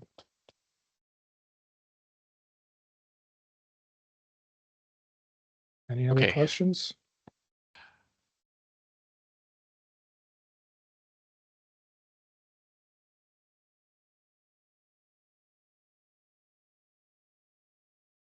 Francine? Hi, yeah, I'm just wondering if I could get a little bit more clarification following up on Catherine's question with respect to the pathway of the contaminants and how that's incorporated into the analysis. Because water quality risk is usually defined as, you know, your contaminant source. So I see those layers. And then your receptor, which I guess will be a receiving in surface water perspective, your surface water body, but then also pathway. So I'm just wondering if you could just clarify how slope or topography is, or if it is considered in this analysis. Okay, so the delineation tool we talked about earlier has a flow path analysis. So just to give it a kind of an example, so let's suppose you had a water intake and you knew there was a release of some contaminant somewhere in your catchment. If you were to drop a point on that source location where the spill happened, it would allow you to map the flow direction that contaminant would travel over the surface. We don't have any tools right now for looking at groundwater contaminant transport, but from a surface perspective, we can map the overland flow direction from the point of release to see, you know, whether it intercepts your intake. That would So be one way. if there was offsite watering or healthy riparian areas, or just vegetated areas, is that considered in the runoff pathway of that flow pathway? I'm not sure what you mean exactly. Is it considered in the type of land cover? Is it considered? Yeah, because you know, some land cover, you know, if it's concrete, it's got, you know, it's less permeable, or it's more, less permeable, and then others is more Oh, I see. permeable. You're So kind of asking if there's a runoff model. So that would consider the amount of infiltration versus the amount of runoff. Is that what you're getting at? yeah, a little bit like general. Yeah. Okay. General. No, we don't, it doesn't have an actual, it's not a hydrologic model. So you would need a hydrologic model to be able to determine how much runoff versus infiltration you would get and their means of traveling through the watershed. Our system just gives you it's just based on the topography. So it essentially routes from one point to another, what the overland path would look like if it was unimpeded. But obviously based on topography, but unimpeded and non-infiltrated. Okay, Okay. thanks. Okay, there's also a question in the chat from Alan. In our watershed in the Crow's Nest River, there are 2 old data sets that aren't in standard databases. The materials that were tested have changed from what's now standard. How difficult would it be to enter the old data into a model like this? Does the lack of some measurements matter?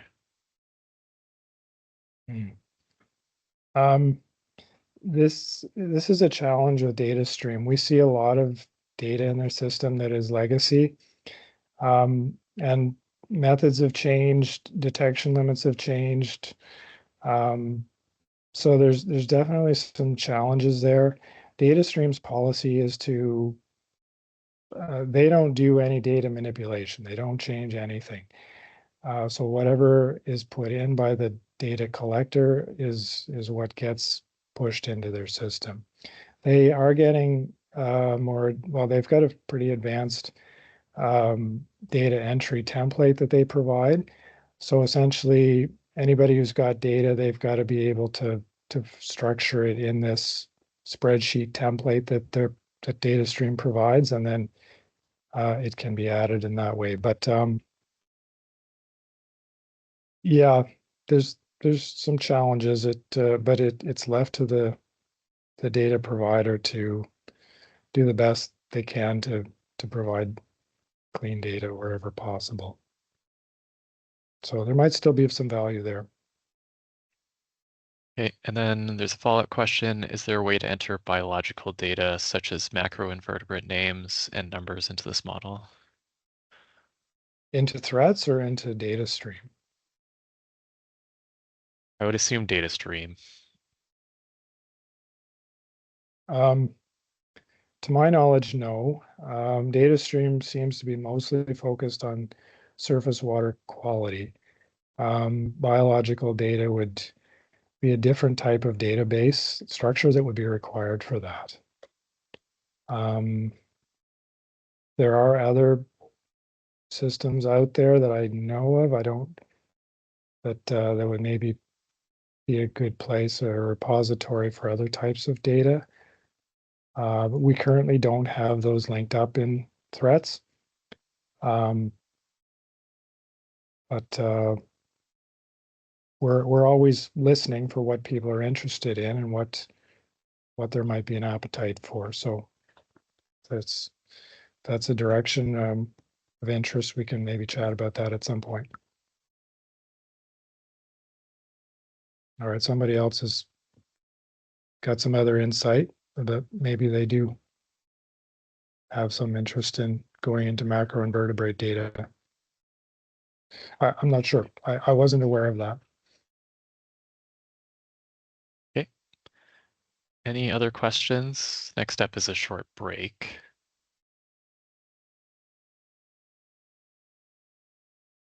Okay. Oddly enough, we're exactly on schedule now. So we have a 10-minute break in our agenda, so maybe we'll reconvene at 11. Okay, have 11 o'clock. Next up, we have the demo. I'm gonna have to pivot a little bit because we've been having tech issues so far. So we're gonna try and do the best we can. But I guess maybe just to start us off, there is an attachment to this email which has a exercise. So it should look like this. Hopefully everybody can see that. And it kind of gives some instructions and guidance on how to work through the tool. So I guess the first step for anybody that's following along is to log into the platform. So you click the link here, and it will take you to, maybe I'll just log out. I have it open here too, Alec. Yeah, sure. I'll just show you. So if you click sign in, if you don't have an account already, you can enter a username, an email address, and a password, and then you have to you'll get a verification email, and you have to sign in using that. If you already have an email or a username, you can just go ahead and log in, agree to the disclaimer, and it will take you to the site.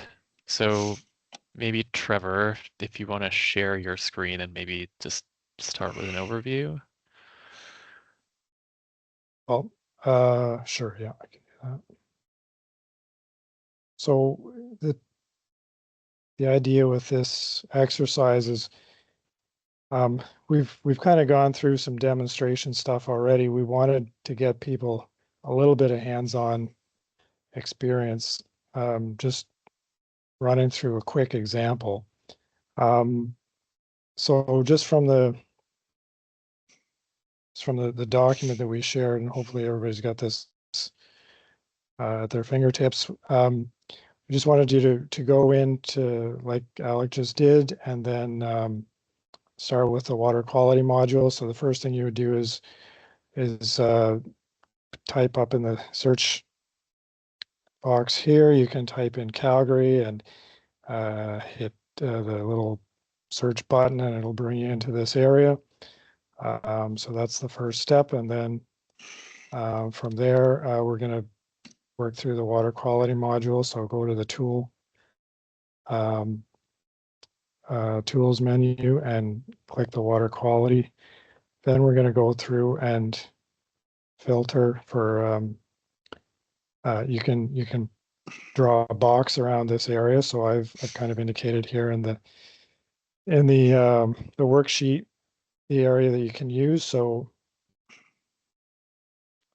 you would use the map filter, drop down here, click on this.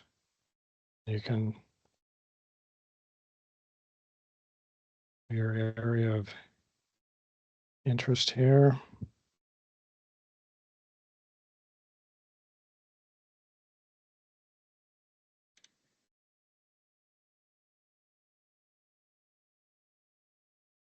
And just,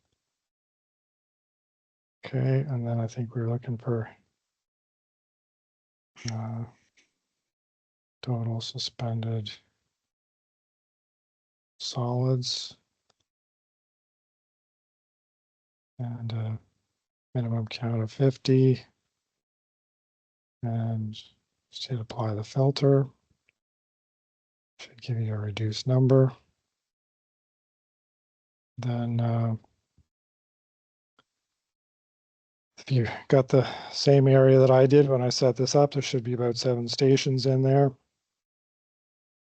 And then we're going to make for the upstream location, select the Bow River below Bear's Paw and Bow River Pump House. So there's 2 stations. It doesn't really matter what you pick. The point is just to go through the exercise and just to be able to generate a quick plot. So just kind of the hands-on thing that helps with the learning, I guess, if you will. So I'll switch back over here. We'll pick River Pump House and here, and then take a look at this filter. So common to all locations. So those chemicals are common between those stations. Trevor, just letting you know, it's a couple people have said that the website has frozen. Yeah, maybe we just want to have people watch you, or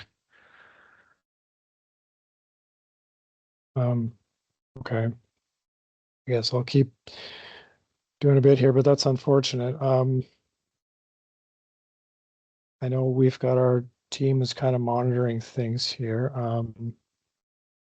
So we're trying to collect a bit of data. We don't think we've had this many people trying to use it at the same time. So if you're having some difficulty, let us know. But we're also kind of watching things to see how the system responds when we've got this many users at the same time. It's kind of a function of different things. Your internet speed will be one of them, and how well our system responds. But from our testing, it's been reasonably good. So anyways, we'll keep doing whatever you can do, and we'll analyze the data at the end and see how it went.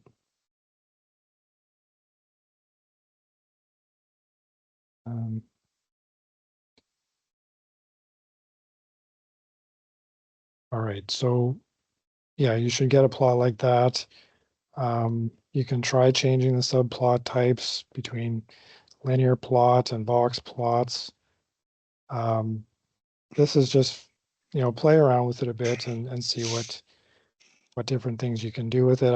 I've kind of gone through a lot of this already in the slides earlier this morning, so it's really just a chance for everybody to try it out a bit on their own. So once you've got your plot up, you can, if it's this or some other location, look for trends, look for lower, higher concentrations relative to other years. These box plots are handy for summarizing large amounts of data, because you're seeing the full range of data from each year in one location, rather than a scatter of plots where it's more difficult to understand that. So but then when you're looking at it, maybe try looking at either the highest point on these or the middle point. See if there's any trends that you can identify. All right, so I can move on to the hydrometric stations. Has anybody got any? I'm mostly interested in hearing what what people are seeing apart from that person who indicated they're having some trouble. Is everybody having trouble, or what are people seeing?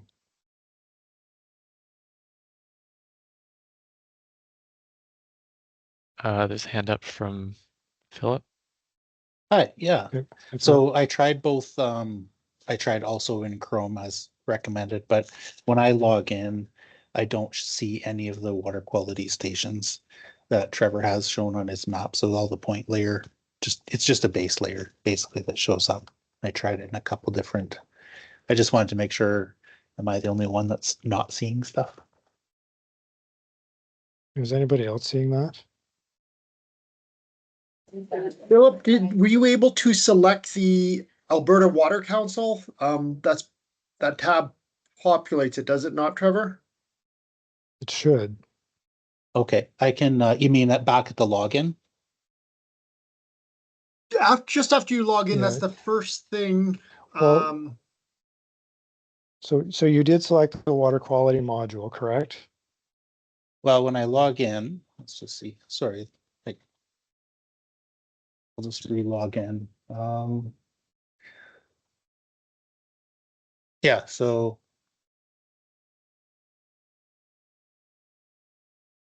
you're saying under the tools?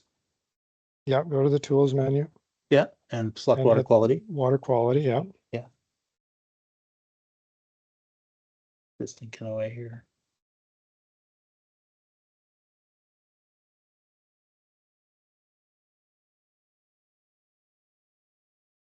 Okay, yeah, no, it just shows up as a base map, so maybe I'll have to mess around and see.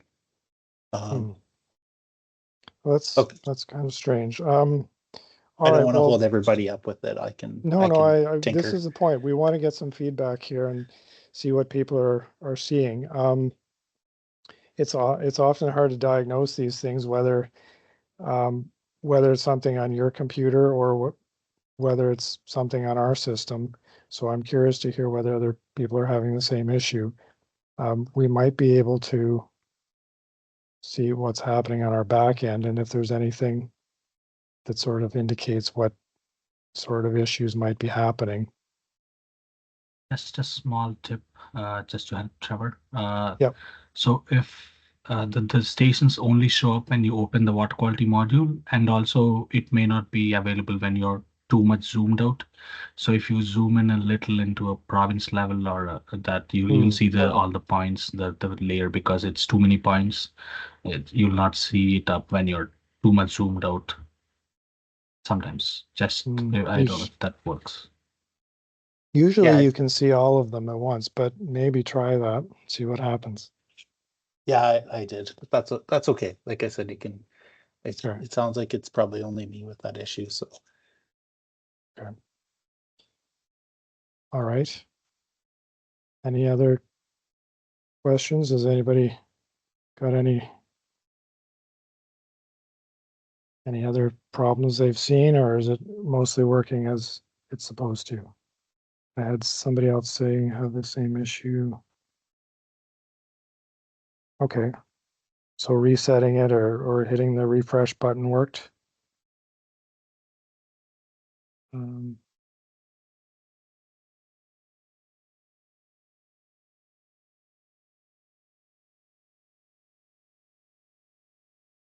He says it's working all right.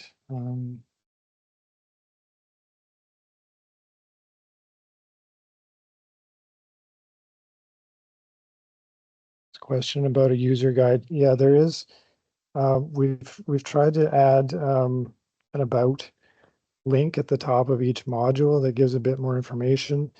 We're kind of developing this and documenting it on the fly, so sometimes these get a little bit out of date when we release updates, but hopefully they'll give you enough background, and we'll try and update where we need to when we've added some additional features. So take a look at what's there, and we'll continue to try to keep those updated.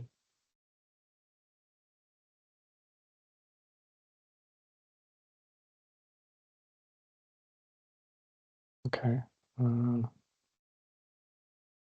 All right, so maybe we'll move on to the hydrometric stations then. It looks like some positive response. Folks have been able to get it to work.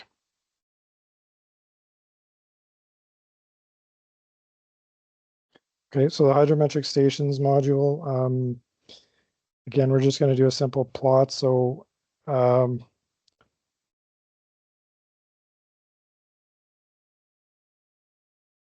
under the tools menu, go to the water hazard and hydrograph tool and the hydrometric stations analysis.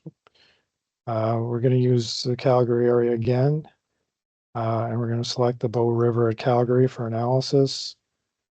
And then we're going to click on the hydrograph charting and date range. We're going to put in from 2010 to 2024. So here, hydrometric station analysis. Zoom in a bit. So this is the station here. Click on that and go analysis, then it will open up this drop-down box showing the location. You can also hit this little magnifying glass and it will zoom you right to that point. If you've got a bunch of these stations already from previous analysis, it will save these in your account so you can go back to them later on. This is where you generate your catchment and downstream flow line from you. You can generate a downstream flow path there. So from here, you go to the charting tool. You can put in a date range.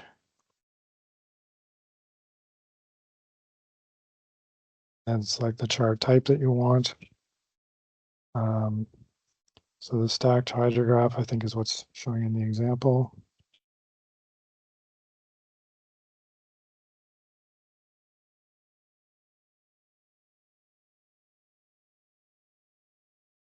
Okay, so what this one does is it'll show you, if you check these boxes, it will show you the upstream station locations, and they should appear in the chart when you hover over them.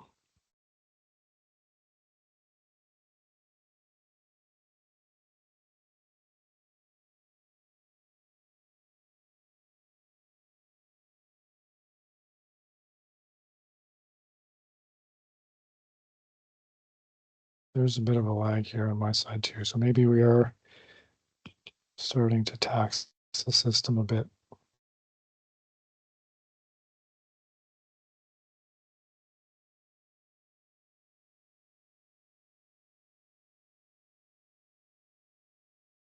Oh, there they go. Okay, now we're starting to see them.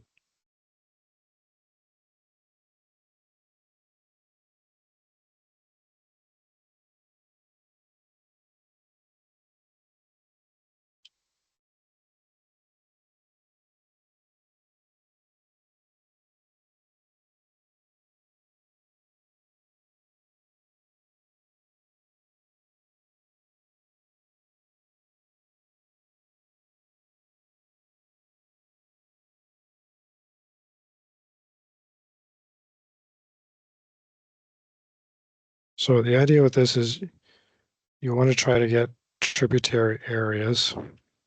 So let's suppose we took this location here.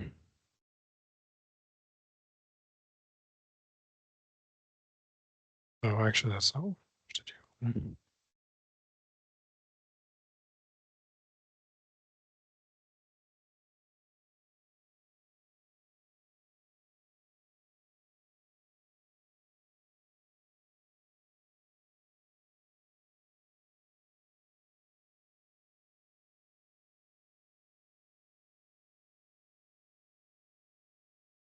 All right, so once we've got a couple of stations identified, then let's submit.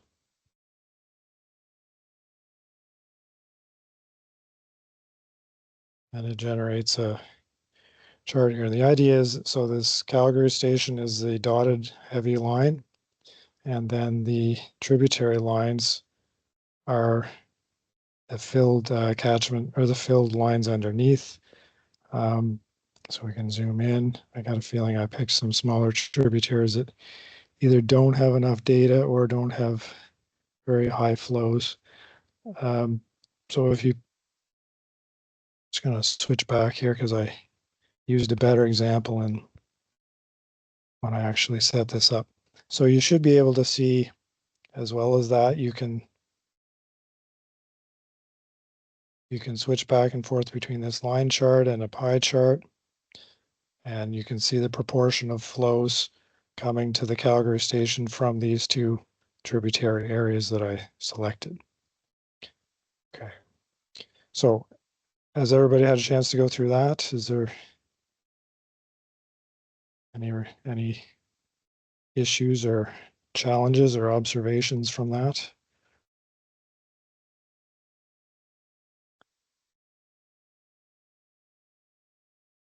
A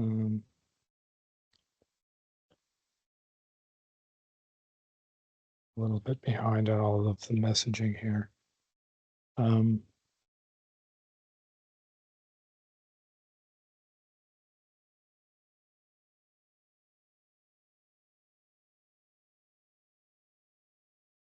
Using Edge was able to refresh. Okay. Does anybody have any questions? So it looks like there's a little bit of page freezing happening, but hopefully people are getting the analysis to work.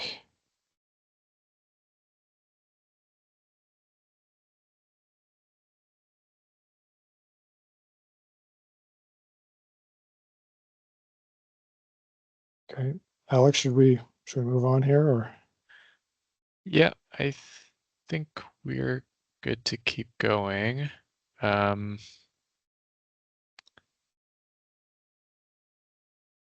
Yeah, there's a comment about tutorial videos. We do have a couple of tutorials and we have some videos online. Yeah. Some of the about sections have videos in them as well that we'll go through.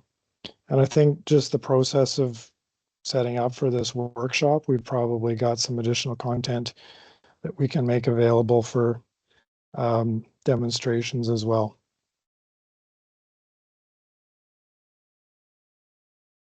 Another page freezing. Do you want to just show where the about stuff is again, so people Sure, can find it if they want to? Yeah, it's just it's at the top right corner of the analysis panel, and each of the so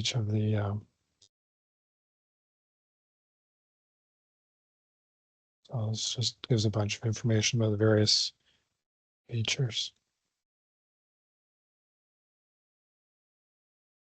Okay. All right, so the last section is using the spatial analysis module.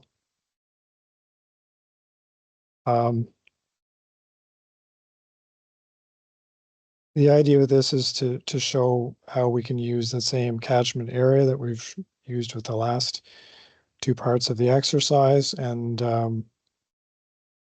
so I'll switch over to that module.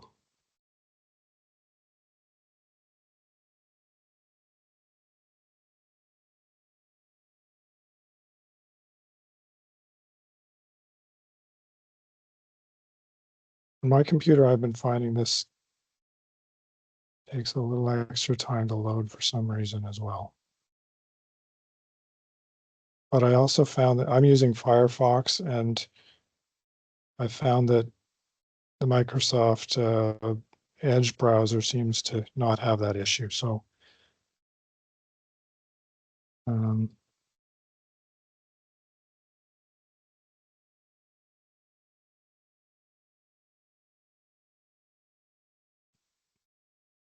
so I picked hydrometric station because we're using hydrometric station.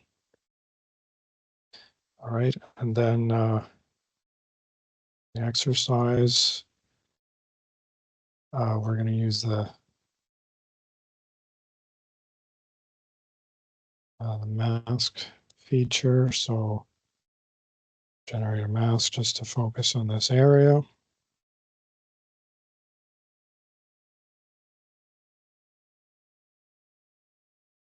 And then we're going to pick a harvest area and 2018 mining area.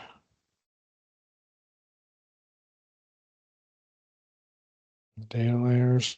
So again, it's easy to just type it in.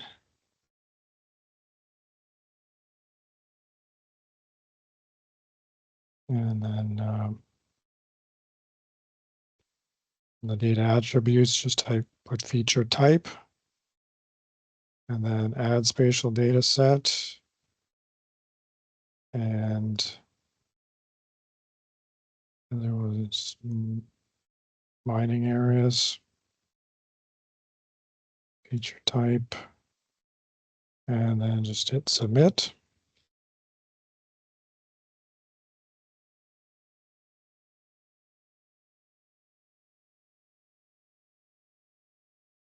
All right, so for each of those data sets, it should generate a small chart with the density of that feature in your area of interest, and then there should be two pie charts. So in this case, it's showing that the harvest area is about 2.2% of the watershed area. And within that, well, if you had more than one feature type, this second chart would be split up into different pie wedges. And then for the mining areas, we've got I guess, less than 1% of mining areas showing up in here. And within that, there's distribution of different types of mining. And you got your tables. So I think that pretty much wraps up the exercise. Let's see, are there any questions on this section of it?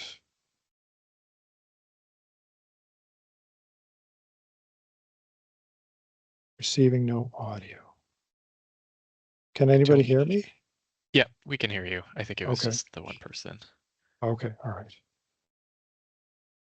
Okay, any questions or concerns? Are people still seeing things freezing up, or is this one working okay?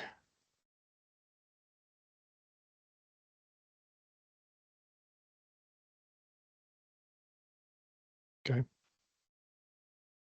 Yeah, Thumbs so up, of that's course great. you have the exercise, so if you weren't able to follow along right now, you can always do it after the workshop if you'd like. Okay. All right, so Alec, I think it's back to you with the next. Sure. Maybe just a quick question. How many people were successful in using the tool there? Maybe just put a hand up or put a thumbs up if you were able to use it properly.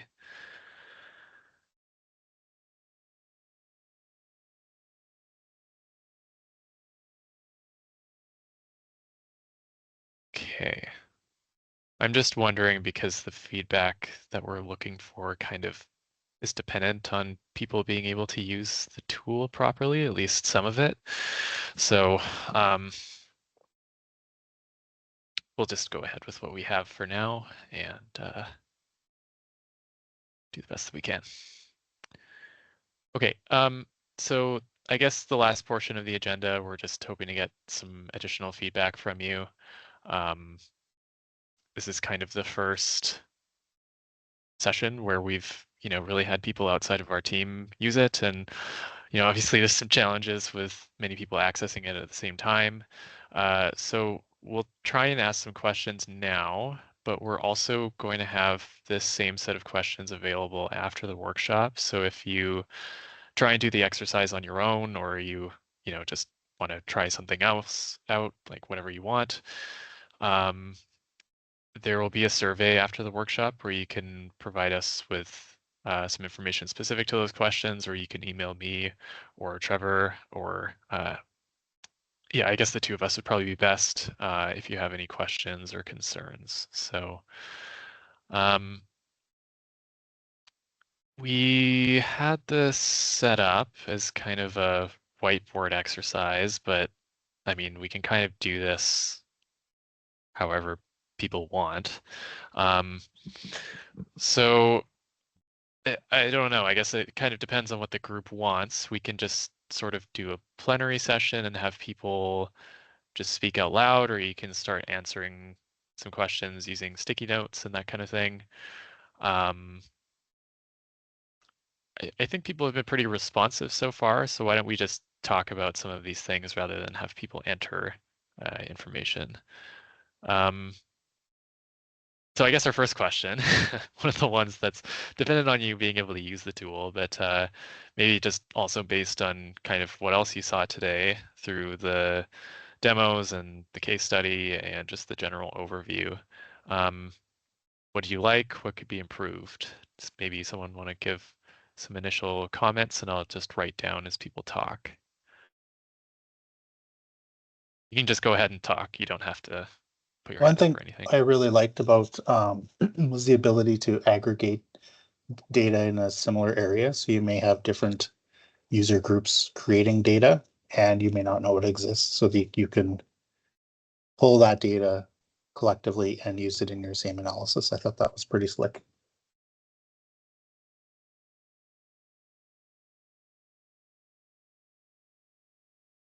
Okay.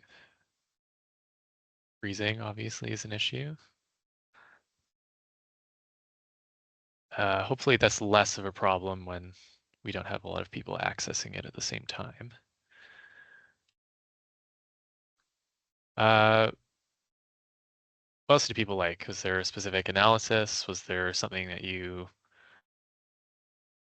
So just looking through, there's one point of improvement I see when you were loading both water quality parameters and hydrometric station data to get the the flux analysis subplots. When you choose a hydrometric station that doesn't necessarily have a span of data comparable to the water quality station, it asks you to select a time period that where the water quality and quantity data line up, but it doesn't necessarily show you a range of dates, so you're kind of shooting in the dark if you want to troubleshoot that. Just a suggestion that maybe some kind of a pop-up or indication of what the range of dates available are when you select a station would help troubleshoot when you run into situations like that. So just to point out a couple things. So the hydrometric stations, if you hover and click on them on the map, it should show you a date range of when that station has been operational. It won't show you if there are breaks in the station's operation, but it will give you an idea at least when it started and finished its, or when the end of the record would be. So that might help you a little bit with that. The other issue with the water quality and hydrometric station, you've got to have enough water quality points. So we added that feature with the filtering of the map to allow you to find stations that had 50 or more data points, because you need that to be able to run the flux analysis module. So yeah, we hear you. We've had some of the same issues as well. So would that help what you're seeing there? Or is there something else? It's helpful. It just when you hover, the pop-ups over the hover, they don't actually contain the date ranges on there. For the hydrometric station?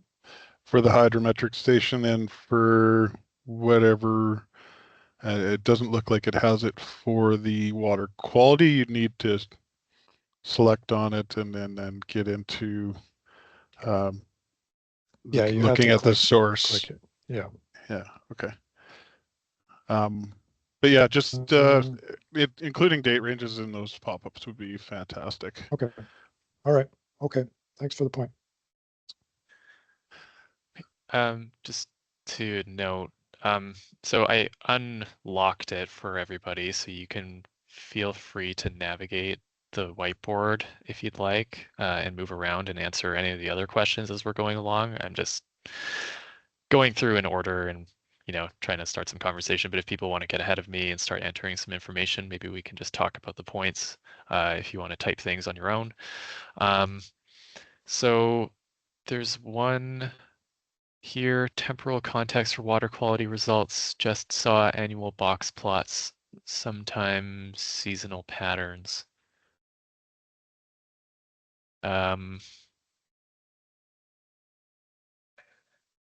Yeah, just whoever wrote that, want to just give a little bit more context and talk through what you were thinking?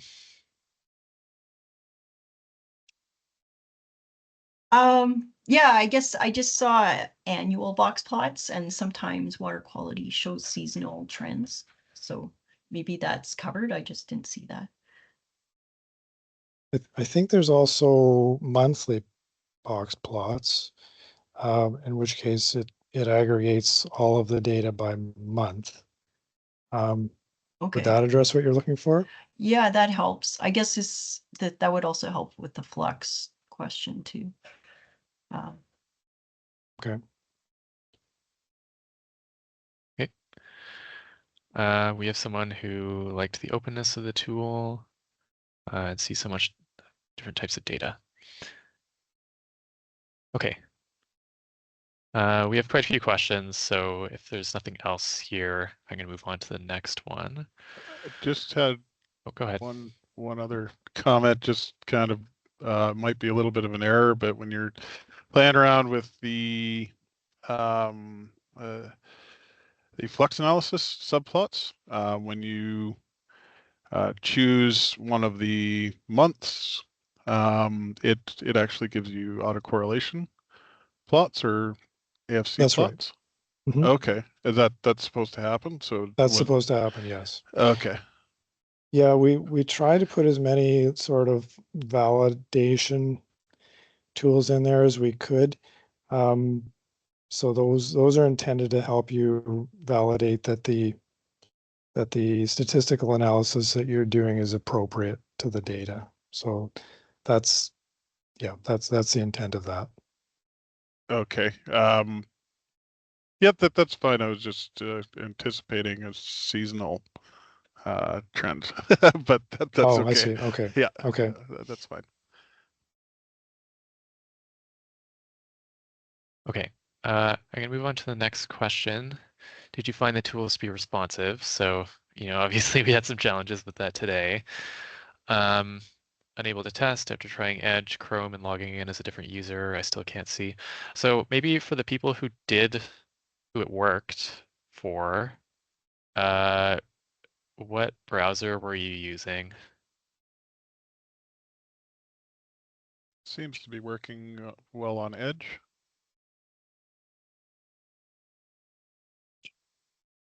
Okay, one person at Edge work. Did anybody have it work on Chrome? Yeah, I had it work on Chrome. Okay.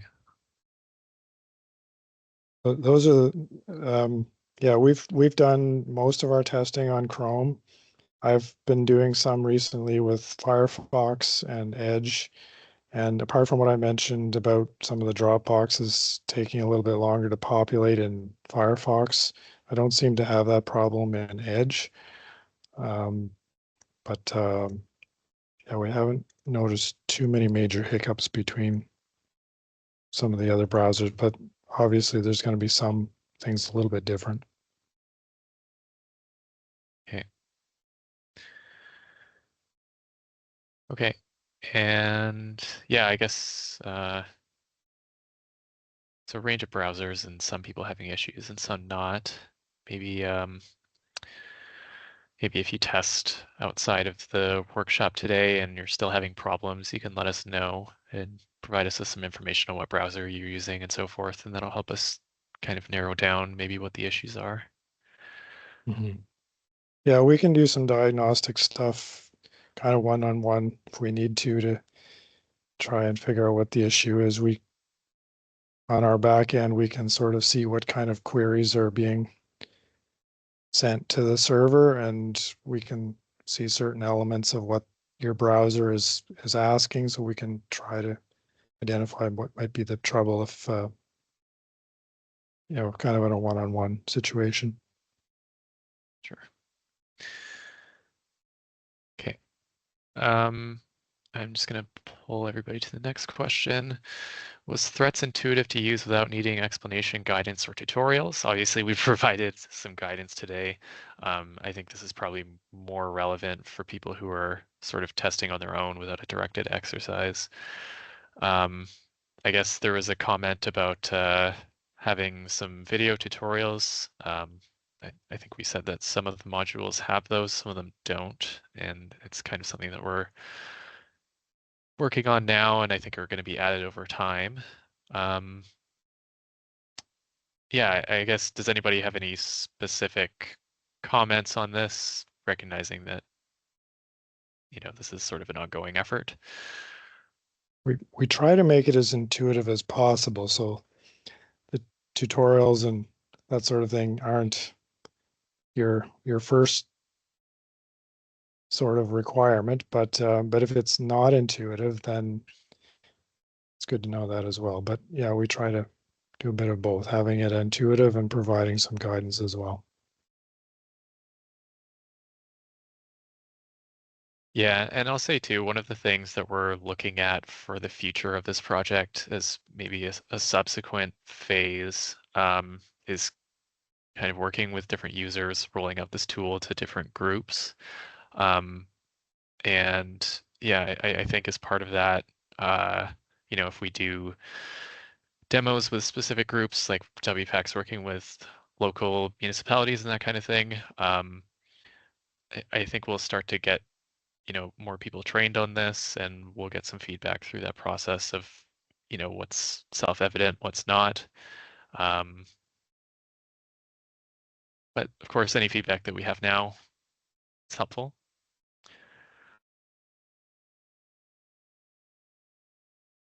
I think, like, coming from a background of familiarity with, data structures and that kind of thing, your tool comes across as very intuitive from that sense.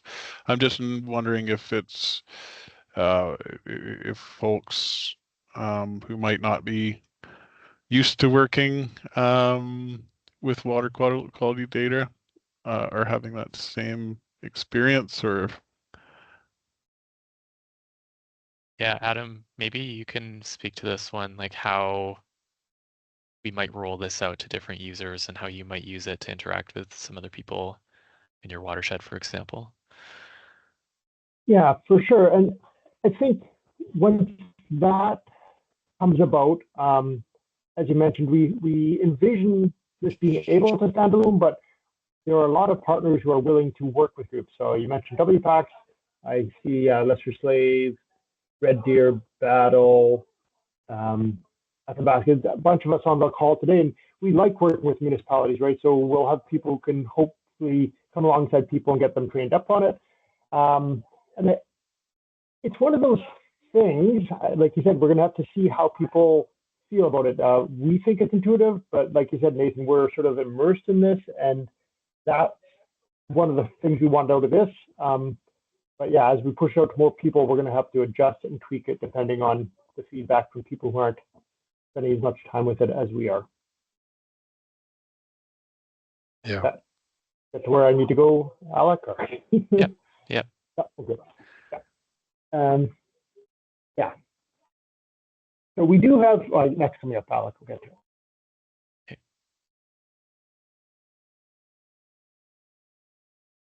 Okay. So no major comments on that question for now.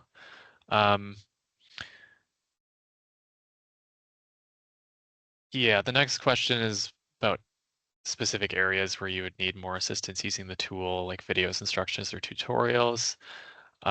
Any specific documentation within or outside the tool that would be helpful.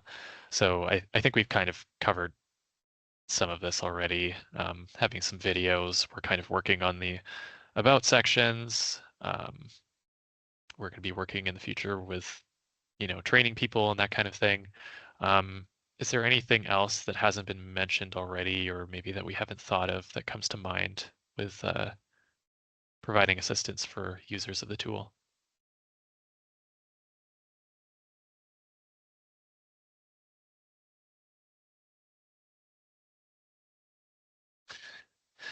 No. Wow. Okay.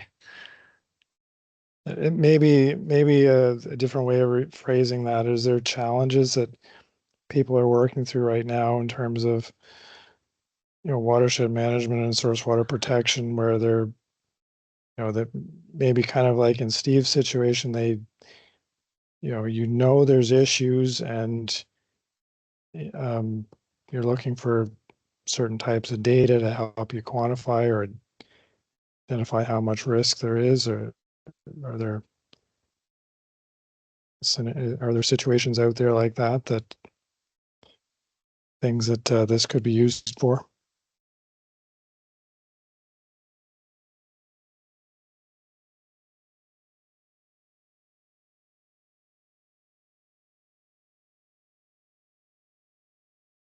Okay.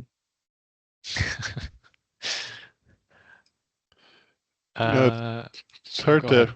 really make because I'm just kind of playing around with all the various features, and there's a lot of really good stuff in here. I'm just very minor points to add where I can. This is kind of looking for more trouble. Maybe we'll have some after I play around with this a little bit more, but yeah, there's a lot of toys in here, and a lot of it is looks really well done. So. Great, thanks for that. Yeah, it looks like there's a similar comment in the chat about needing to have a bit more time to try things out before they can provide meaningful feedback. So like I said, we'll have these exact same questions in a survey that I'll send out after the meeting. So if that's kind of where people are feeling as if they need a bit more time with it, maybe we can wrap this portion up and hopefully hear from you guys outside the meeting about your thoughts on this. How does that sound? Because the rest of the questions are kind of also relevant to, you had to use the tool. Okay, so getting some thumbs up. Okay. Trevor, do you have something you wanted to say?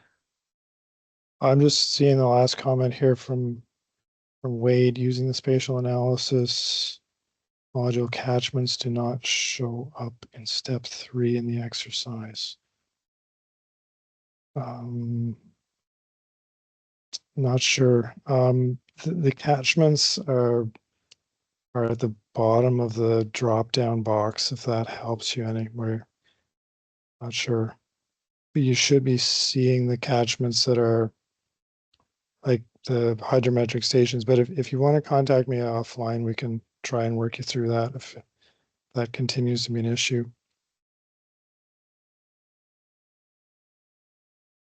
Just one other thing I'm noticing with the flux analysis subplots, the man candle, there seems to be the legend seems to be cut off there as well as the end of the title on the slope plot or the bar plot at the bottom. When you pull those up, Okay. Yeah. Okay. Are you able to scroll down a little bit further in that analysis panel? No. I've got No. It's basically the flux analysis subplots is the bottom of that panel.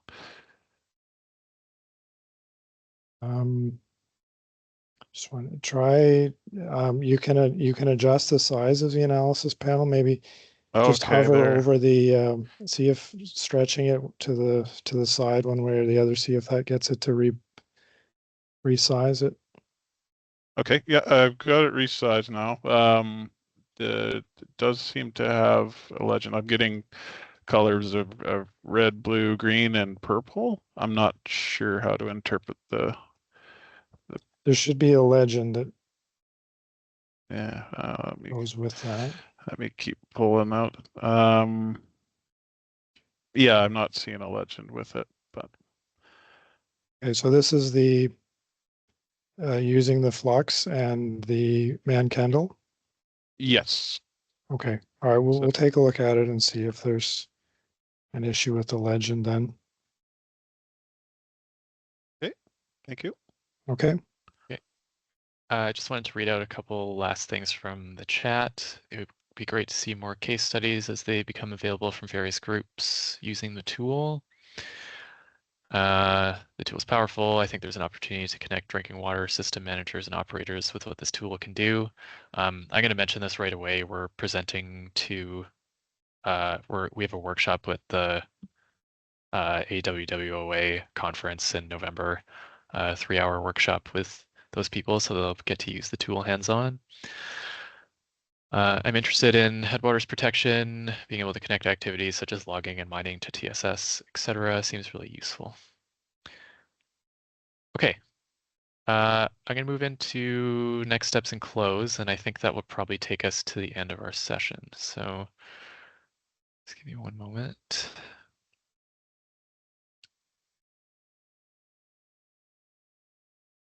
Okay, is everybody seeing the slides? Yep. Okay. Okay, so hopefully everybody gets the chance after the workshop to use the tool, and we'll take your input, and then the project team will kind of collate the feedback, and we'll determine kind of what the priorities are for updating the tool. We'll of course have Greenland update those based on those priorities, and then our team is going to start wrapping up this project and writing their final report right away. We expect our write-up on this project to be completed by the team in early 2025. Afterwards, we have a review period amongst AWC sectors on all of our reports and materials. We provide quite a bit of time on that, and then we have to, make edits and so forth based on what we get. So we think that through that process, we're probably not going to be complete until June 2025, and then the public release of our project materials will probably be a couple of months after that because we have to do technical editing and so forth. But that's just the team's write-up about the activities that we've done. Of course, the threats tool, through that link, you can always access it at any time. So these timelines aren't relevant to you accessing the threats tool at any point you'd like. Like I've mentioned a couple times, there's a post-workshop survey. We'll put in a deadline for you to enter feedback, and we appreciate your comments. There's a couple other opportunities to see us and learn more about the project. We're doing a remote presentation on for 1 hour on the tool on February 6th, 2025 from 3 to 4 p.m. at the Aquaterra conference, I think. In the Grand Prairie area. I think there was some mention of that area earlier when we were talking about the case study. The link to register is there. There's options for single day or full conference registration, as well as sponsorship and other opportunities. We'll also be hosting a pre-conference workshop at the AWWA annual Water Week conference in Edmonton. Our workshop is on November 12th from 1 to 4:15 p.m. You have to register for the workshop itself, which is separate from the conference itself. The cost is $135 plus GST. The link to register is there. And of course, you can feel free to pass on those links to anybody who might be interested in attending those. For more information, we provided a bunch of reference materials, which of course are linked here as well. They just have more information about the project and our activities and some videos and so forth about things that we've done. And you can also send me an email or Trevor as well. You can probably find his email through the invite list and various emails that he's on. Thank you to our Alec, project. Oh, sorry, ahead. if I could inject, we were going to add one little more blip Sure. in here. This is just about additional things that we're currently working on the development side. I'm interested in hearing what challenges folks are having and whether some of these other tools that we're working on might be applicable. We are working on something to provide additional information on drought and climate change. So we've got some historical climate data. There's a module we're building right now that will allow you to look backwards in time and look for trends in certain climate parameters. We've got some mapping that shows drought conditions historically that could be linked with some of that information right up until, from 80 years of historical data up until present time. So that may have some usefulness to some for some types of use. We've also got a flow forecasting system that's in its early, well, I wouldn't say it's early stages, it's functional. We're not releasing it yet, but it is something that we've got operational right now. It uses a machine learning algorithm, historical hydrometric station data and forecast data, and it's able to project up to 16 days into the future. So it's good for looking at flood forecasting. Stephen, if he's online here, one of my colleagues has been busy building this thing, and we've been tracking hurricanes through southern US the last week or so to see how that's working, and so far the results seem positive. That's something else we're working on. We've also got a researcher at the University of Guelph who's working with us to develop a module for water quality analysis using remote sensing and machine learning techniques on that as well. So there's a lot of stuff in the pipeline. It's outside of the scope of what we're currently doing here, but it's things that we're working on, and we're interested to hear whether any of that catches your interest and whether there's opportunities for piloting some of those techniques and technologies. We'd love to hear from you if you think any of that sounded interesting. Yeah, Trevor, is there like a short write-up or something about those different pieces that I could maybe send out to the participants here, and maybe they can, as part of this survey, we can kind of get some input on that? Some of them are still fairly early stages, but conceptually, yes, I can provide something that gives a high level. They're in different stages of development. Like the flow forecasting is operational. The water quality and using remote sensing is still in development stages. So we're a ways off on that, but within the next year or so, we hope to have, or maybe sooner, we hope to have something that's functional. But I'll send you some summary information on each of those. Okay, sounds good. Yeah, and then of course I'll pass that on to everybody here. Excellent. Okay. Couple last things. Thanks to our project funders, Alberta Innovates. They provided us with $200,000 in funding to complete the software development. So of course this project wouldn't have been possible without their contribution.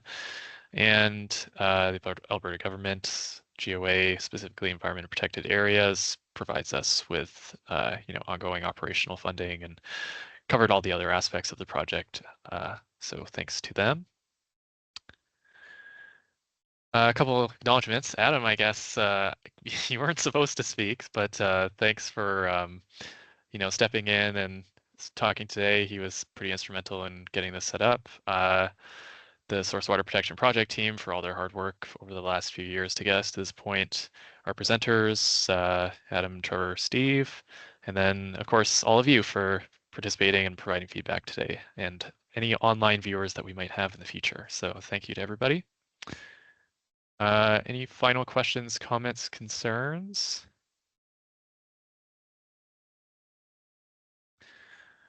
Okay, perfect. That's it. Thank you for joining us, and hope you enjoy the rest of your day.